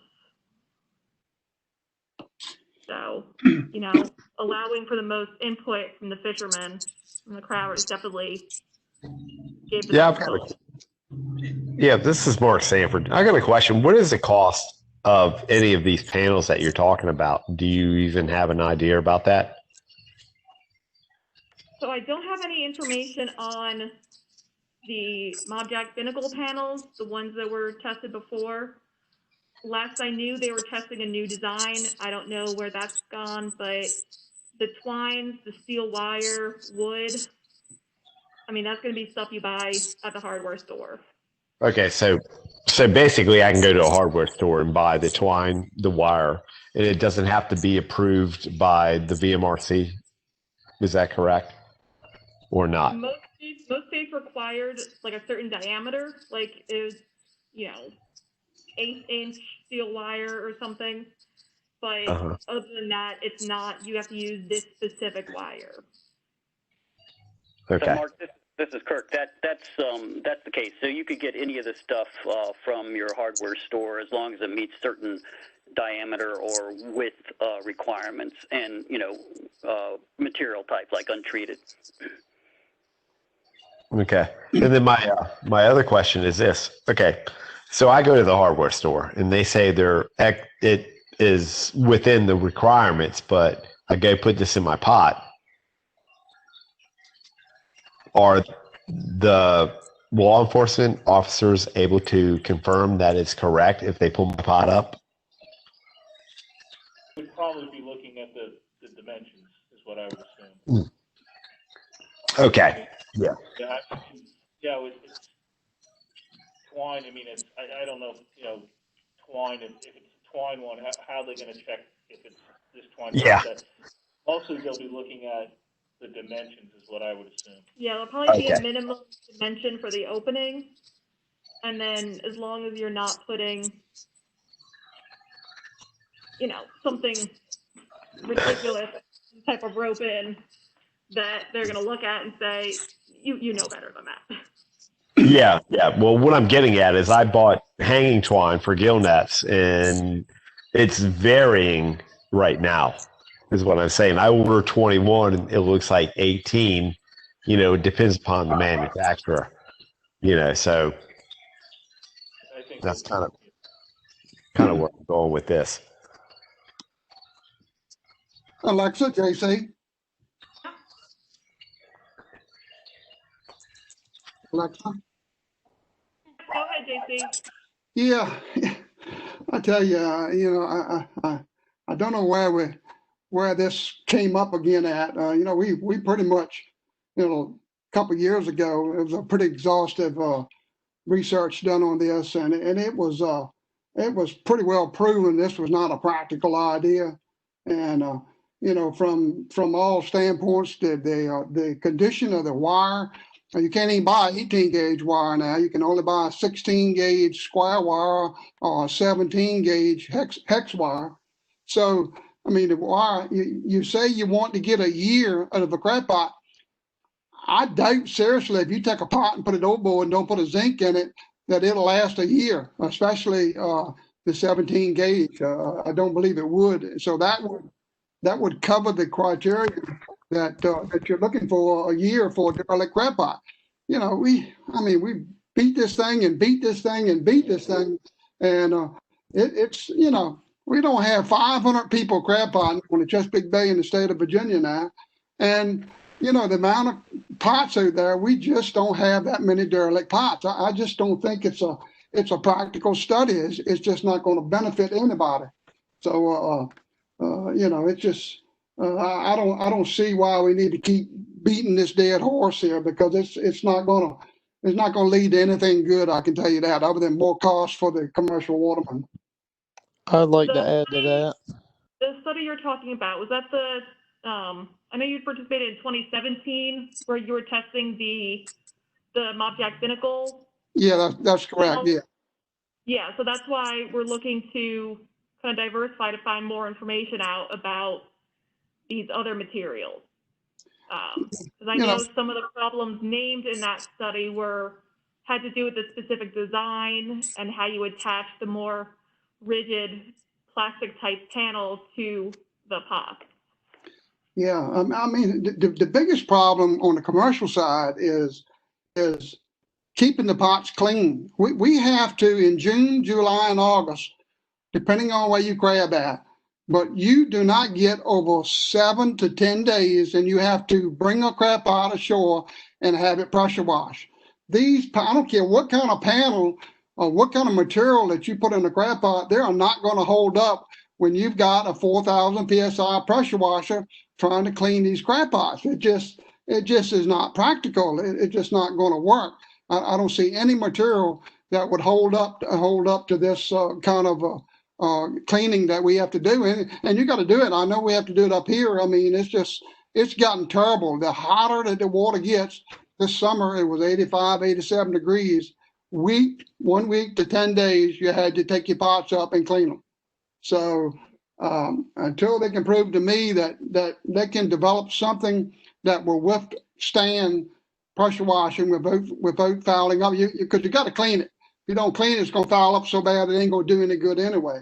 So I would, I'm just against this from day one. It's just not practical. Can I say something? Yep, go ahead. I agree. It's just another expense for everybody, and it's getting harder and harder now. But I know somebody who lost a brand new galvanized pot in a storm last summer or fall and found it this spring. Well, and mind you, this is a brand new pot with zincs in it. All 4 funnels were completely gone within, less than a year. They'd been gone.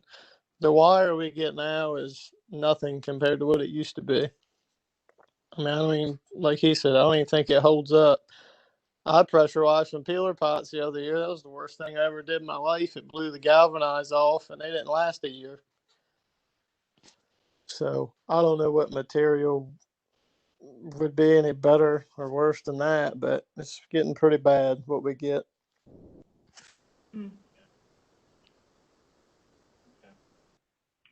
Was there anything? Was there anything from the public? Do we have any? All right. So that's, the next agenda item was an update on the mandatory online harvest reporting transition. I think Adam's gonna talk about that. I'm here. Can everyone hear me okay? Yep, we have you, Adam. Maybe All speak right. up a little. Yeah, hold on. Let me switch speakers.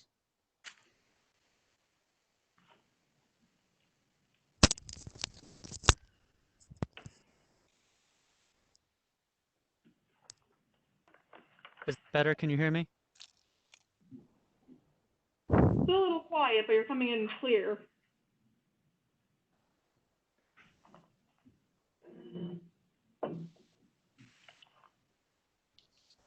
Is that better? Is the committee able to hear Adam?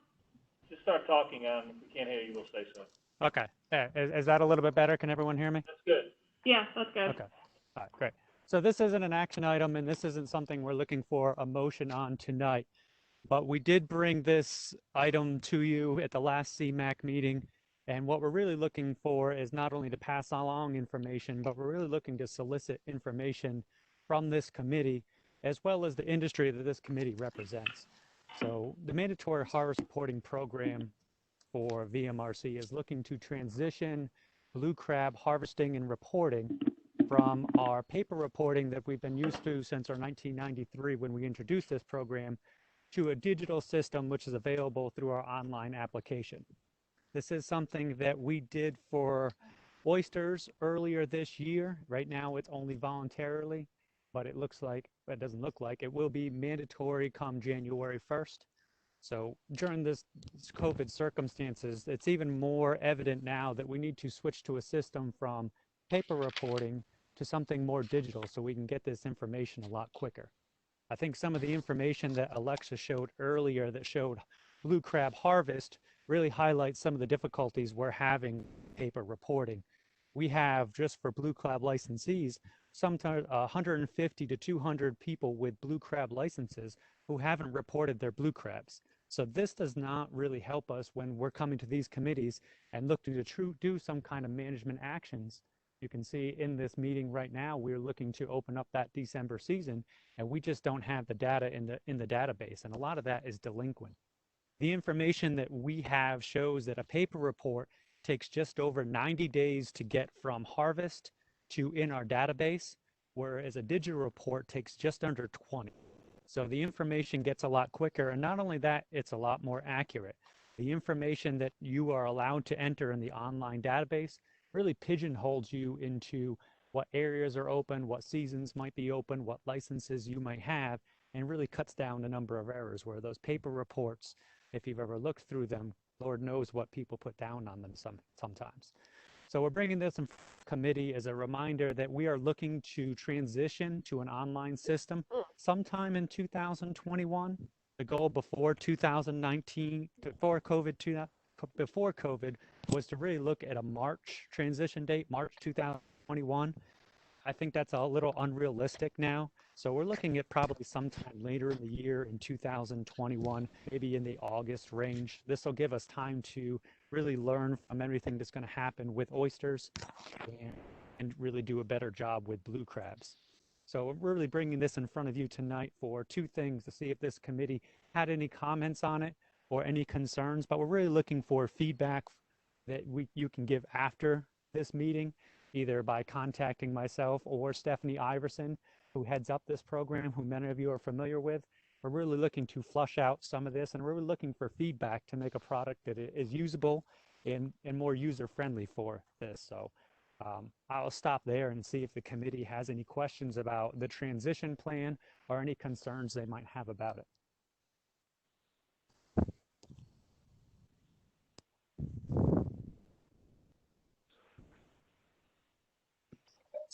Discussion now? Hello. If you have any thoughts, go ahead. Alexis, JC. Go ahead. Yeah, you know, I use this online reporting. Works pretty good for me in the area that I'm at. I've got a smartphone, I've got a computer, and unfortunately I can use it a little bit. But I tell you, I've gotten a lot of complaints from a lot of my members in areas that just don't have the connectivity. They don't have the smartphones, particularly up in the northern neck of Virginia, the Warsaw area. We got to come up with some kind of plan that these people will be able to do this. I mean, a lot of the watermen are, up in age, they're not computer savvy. It's a lot of problems in this. Like I say, it works good for me, but a lot of people it doesn't work for, and probably it doesn't work for more people than it does the good part of it. I know a lot of people down in, like say, Pete's area, down Virginia Beach, Norfolk, Hampton. They have good connectivity down there. It really works great, but we've really got a problem in some of the rural areas. We've got to come up with a solution to help these people. And that is one of the concerns JC, that some we've of us had. down here have a connectivity problem. Some of us down here have a connectivity problem, but it's mostly from the neck up. Gotcha, B. I mean, I'm just not but so good at this, and I'm not against the idea of online reporting. But I talked to Stephanie about this and Pat the other day, both at length. Two things that concern me. Number one was the if you don't have a computer or whatever you're going to do this on, the cost of purchasing that equipment, and then the monthly cost of internet, whether you have it or not. Internet costs me $75 a month, I think, something like that. So you're putting to a degree, some sort of a cost burden on.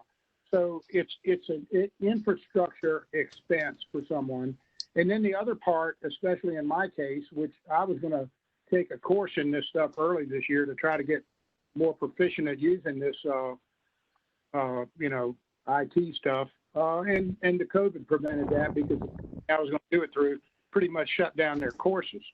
So those are the two things. One of them is educational, learning how to do it, especially when you're not someone that does this very much. I couldn't log on to this thing today. I was just fooling with it, trying to get the download to come up again, but it wouldn't do it. And it's me. It's not the program or my machine or anything. It's my noggin.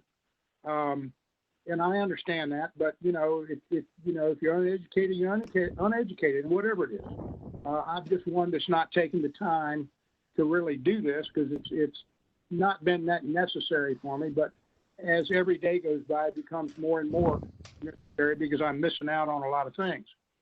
But those are the two greatest things I see to overcome is the cost initially for people that don't have it, and the continuing cost monthly, and the educational problem. And I talked to Stephanie about this and Pat, and I said, if you could give lessons, this would help, which Stephanie said, you can go online and call us and we'll walk you through it. Well, that's okay. It might, I might catch on, I might not. I haven't really looked into it much. But Pat said that right now that you're not even able to even have a gathering because you would be breaking, I guess, a mandatory regulation out of the governor's office to even have a state-sanctioned meeting of that type to get people educated. And my only suggestion was, well, let's see what we can do. And in the meantime, wait till this virus situation is over with, when you can start having a group of people come in, small groups at a time, and learn how to do this stuff. Now, whether you can do that or not, I don't know. The other thing for me is, and I'm going to go way back, when we first started this thing, a lot of people don't know this, but some do, but it was Jim Wesson and I and some others that initially started the whole idea of this licensing, and we carried it to the General Assembly. Harvey Morgan carried the bill for us. It wasn't anything that BMRC did. We did this on our own. We saw some fisheries getting out of control. we finally got out of Taylor Murphy that he would do a joint resolution and set a committee to do this stuff. And when we came out with what we had, I was the only waterman on the committee, which was not good, in several respects. Number one, because I'm me, and some people don't like that very much. And then the other thing was I was the only one on there. There weren't two, there weren't three. The whole rest of the people that were on there were sport fishermen, because Taylor said the only way that he would have a commercial license was if the recreational fishermen had to have a license too. We're all started. But in the meantime, when we got down, when the bill went through and we got down to having to set up the program, most of us had talked about having a program similar to what Florida has, where they have a state trip ticket. And the reporting was done by the buyers or the self-marketers and not by the fishermen. And at that time, I had this guy, I think his name was Sanford, come up from Florida. He was the head of the Florida Commercial Fisheries Association down there, and he made a presentation to the commission. Now, he came up here on his own dime. Didn't cost us a penny. And we thought that that's what we were going to have. And one of the commissioners, I can't think of her last name now because of the early onset dementia. Her first name was Jane, and then there was another woman in the commission office that took this thing and ran with it and came up with this first little thing we had where your fish ticket would be run through a credit card machine that had raised letters on it, and that would put your number and card on it. That's why for a number of years we had that card with the raised letters on it. And then that would be your fish trip ticket. But it didn't have enough columns on it for someone that gill nets or pound nets or something like that, where you catch multiple species at one time, and there might only be a few pounds of it. I would like to see us eventually change over to the Florida system, and it's real easy to look up. All you got to do is type in Florida fish ticket program, and the whole thing comes up. And it even goes to the point where it shows you the guy that came up with the computer program and who he works for. His name is Claude Peterson, and it's Bluefin Data LLC, and he set up their whole program down there. And it would sure make things a lot easier for everybody. Most of their buyers and everything now do this. What's that? Somebody said something. No, it was just an echo from you. Oh, okay. Anyway, they've got, I think, 80% of their program now is online. But there still are people that just do the handwritten entries on the paper reports and send the paper reports in. The complaints that I've heard from people about going online on this thing are that, mostly from fishermen, that they can't get all their stuff on one day's trip ticket and they have to do another one and another one and another one.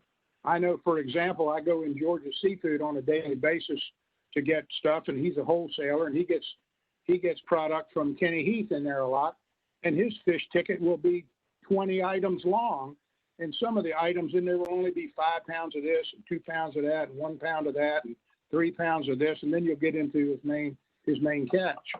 And that's burdensome with this program we have now, because you can't get it all on a day's ticket.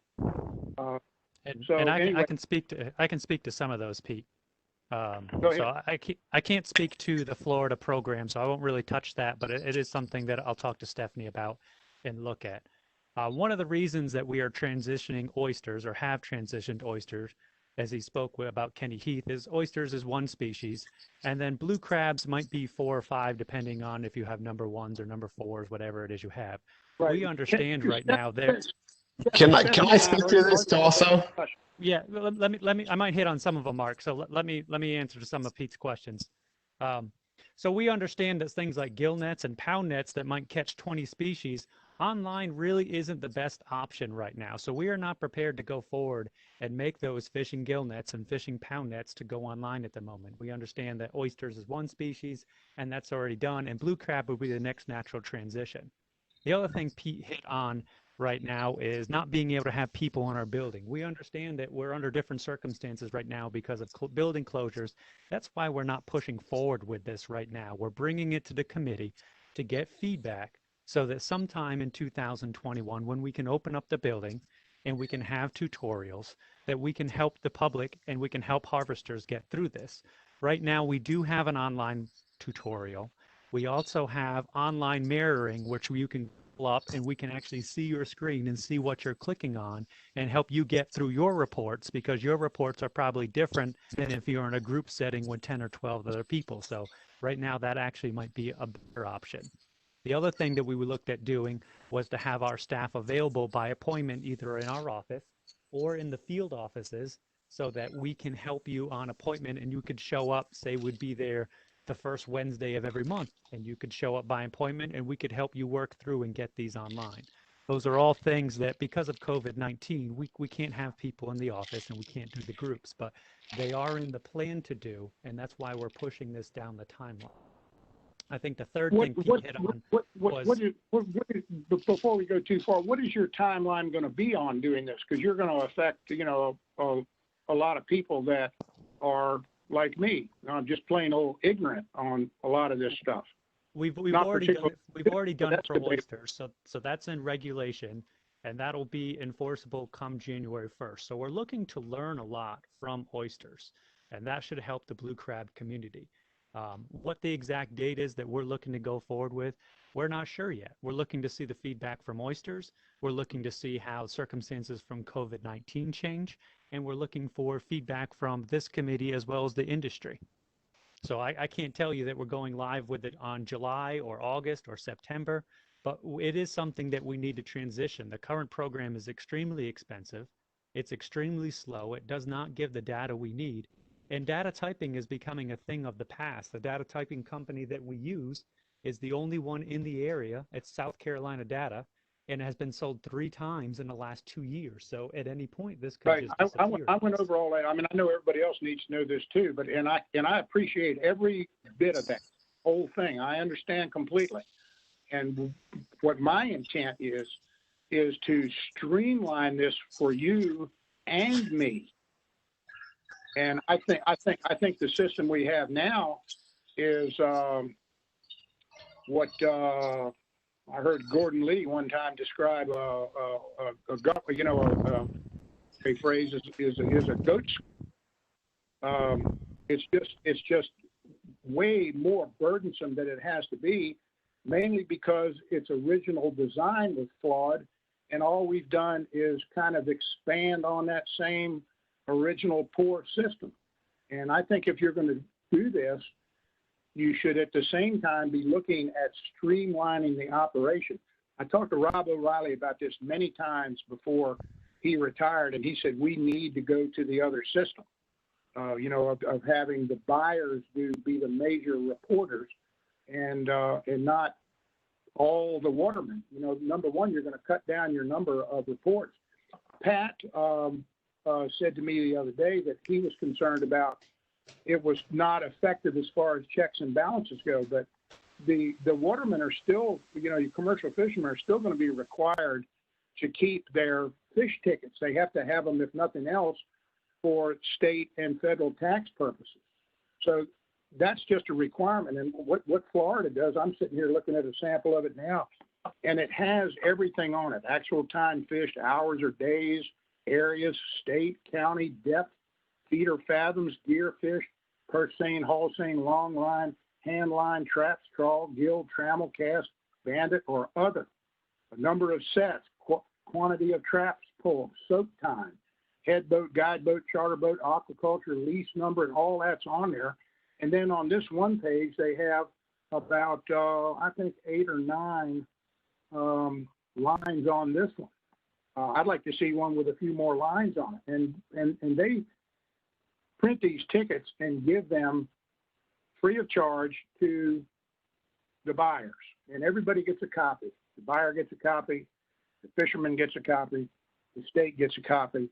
And then also, or they keep it now because they have to enter it online. And what it has on there, it's got a species code, size, grade, amount of catch. And they have something on here that we talked about years ago they didn't do. They had unit price and value. Then there's another thing that says DISP. I don't know what that is. And then there's actual a note place at the end that you can add some anecdotal information if you want. And right on this, it says FWC copy, which is the state copy. Amongst the other stupid things I do, I'm an independent car dealer in Virginia. And if anybody's bought a car, which everybody's got a car, when you buy a car in Virginia, you get a copy of what's called a buyer's order, which is your sales agreement. And in Virginia, we have a form that you have to follow, but you don't have a state form. You can have these things printed up, but everything has to follow that form, and the DMV takes them and uses them, and they're all the same information on there other than your business title might be on the top or not. Some of these things are generic. You can buy generic forms. But it's the same thing. The dealer gets a copy, the owner gets a copy, the DMV gets a copy. And then I think you have to have another copy that you put in a file that you have to keep for 5 years. You know, the federal government wants to look at that. Everybody wants to come look at it. Why, with the number of dealers, car dealers we have in Virginia, that we can't do this with the handful of watermen we have with something like that? I have no clue other than people have just dug their heels in and don't want to vary from the program that we have. Part of it, Pete, is there are a lot of states up and down the East Coast that have buyer reporting, and buyer reporting is extremely flawed. You know, Virginia, with our individual harvest reporting, is the gold standard on the East Coast because of the way we do it. So going to buyer reporting would only backwards. Can I speak? Yeah, one second, Mark. It sounds like, Pete, you have a lot of good ideas, and this is why I'm bringing it up. This is not something we're going to solve tonight. What I'd really like you to do, Pete, is contact Miss Iverson and give her this information so we can get this feedback as well as from the industry, because this isn't something that we can weed through in one night on this. We've already been on here for 2 hours to be able to solve this, but this is the kind of information that we need in order to go forward and build a better product. So that's what I would encourage you to do is call Miss Iverson. All I want to know is that somebody is willing to even consider it. And for 20 years, nobody's ever even been willing to consider it except Rob, and he couldn't buck the flood. So he finally said, the place to start that conversation would be with Miss Iverson outside of the meeting. Stephanie and I have talked about it at length for years. There was this thing in JC on it called, what was it, JC, the Blue Plate Special or Blue Ribbon Crab Committee or something a number of years ago, and we discussed all in there about being able to just report from your phone. This Defense League was all in on it, and the Virginia Watermen's Association. Virginia Industry Blue Crab Committee, Pete. Yeah, well, whatever it was, there was a lot of discussion about it then, and at first it sounded like a good thing, and then by the time I got to looking at it and talking to some of the older members at a waterman's meeting up the bay, there was a whole lot of people that just didn't know how to do it. So the idea ended up getting shelved. Stephanie and I agreed to disagree at the time, and she wanted to sally forth with the program that we have and try to make everybody become accustomed to it, which is where we are now. And I think because the thing is so complicated and burdensome is why more people like me choose to just fill out the paper and send it in, which is a pain in the neck. I would love to be able to do it online, but the other thing is just damn confusing. I'd rather have something. Have you tried the online system yet? No. I have a good tutorial too. Can I make a comment? Yeah, go ahead, Mark. Yeah, I did the online thing, and I'm going to tell you like it is, worthless, to be honest with you. The bottom line is this. From what I found, I feel like this. The buyers are more responsible than commercial fishermen. They are apt to using computers. They know what they're doing. And I feel like, this is being forced down our throats.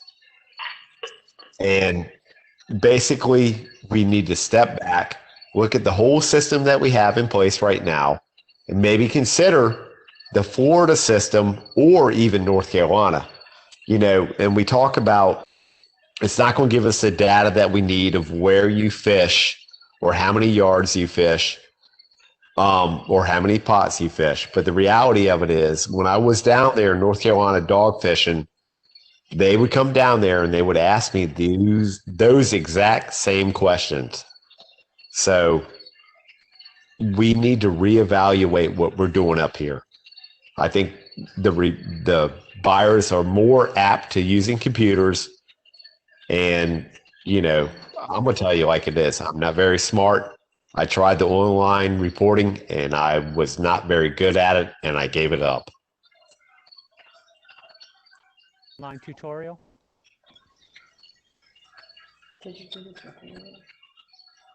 What's that? Yes, it's a tutorial. Mark, have you had a chance to look at the online tutorial?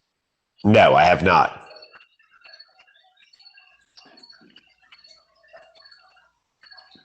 We're already going on 2.5 hours, and so I don't want to cut anyone off on this, but this is something that we'll bring back up at every CMAC meeting from here. But rather than try and solve all these things through the meeting, what I would really like this committee to is call Miss Iverson and for the industry that you talk to speak with Miss Iverson, so that we can try and get some of this feedback. We can try and make a better system before it goes live. That's really the key to why we have it on the agenda. It's not to solve the issue tonight, but it's really to make the product we have better. So these are good suggestions. I'm interested in making it better and making the data, immediately available. Instead of having to even wait a month. If you're doing a fish ticket and the buyers put it on the computer, all he's got to do is push a button and send it, which is all we have to do too. But instead of getting data from how many fishermen did you get data from now, you're going to get them from you're going to get the same amount of data from less reports, less reporters, I should say, and require that the watermen keep their copies. If I'm a self-marketer, I'm going to have to learn how to do it either way. So I'm not gaining myself anything. I just want to make the whole thing better. That's all I'm looking for. And I don't want to have to put an unnecessary burden on people that don't know how to do this and don't want to buy internet program, internet service every month.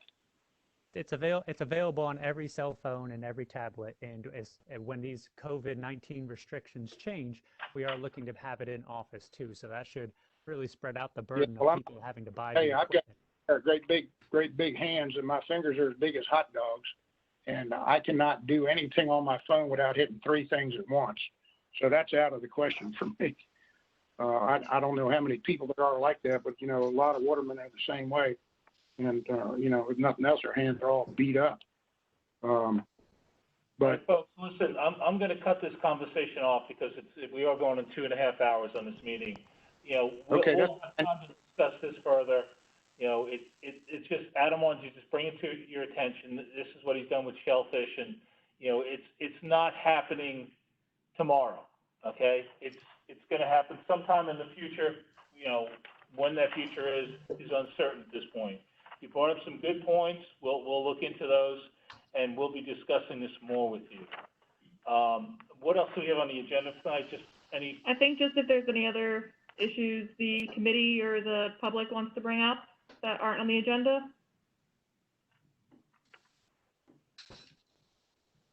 Boy, dead silence. Okay. Is anybody on the line for public comment? Everybody's unmuted. Does anyone else have anything? All right, then, is there a motion to adjourn? I'll make a motion to adjourn. Sorry, who was that? That was Pete. Pete Nixon. Okay. All right, then. Okay. Thank you, everyone. Thank you. Looks like this meeting went really well on WebEx, so hopefully we'll be back in person for the next one, but I won't hold my breath. All right, guys, have a good night. Thanks, everyone. very All much. right. Thank you, Thank folks. you. Appreciate your time. Thanks a lot. Good job, Alexa. Thank you.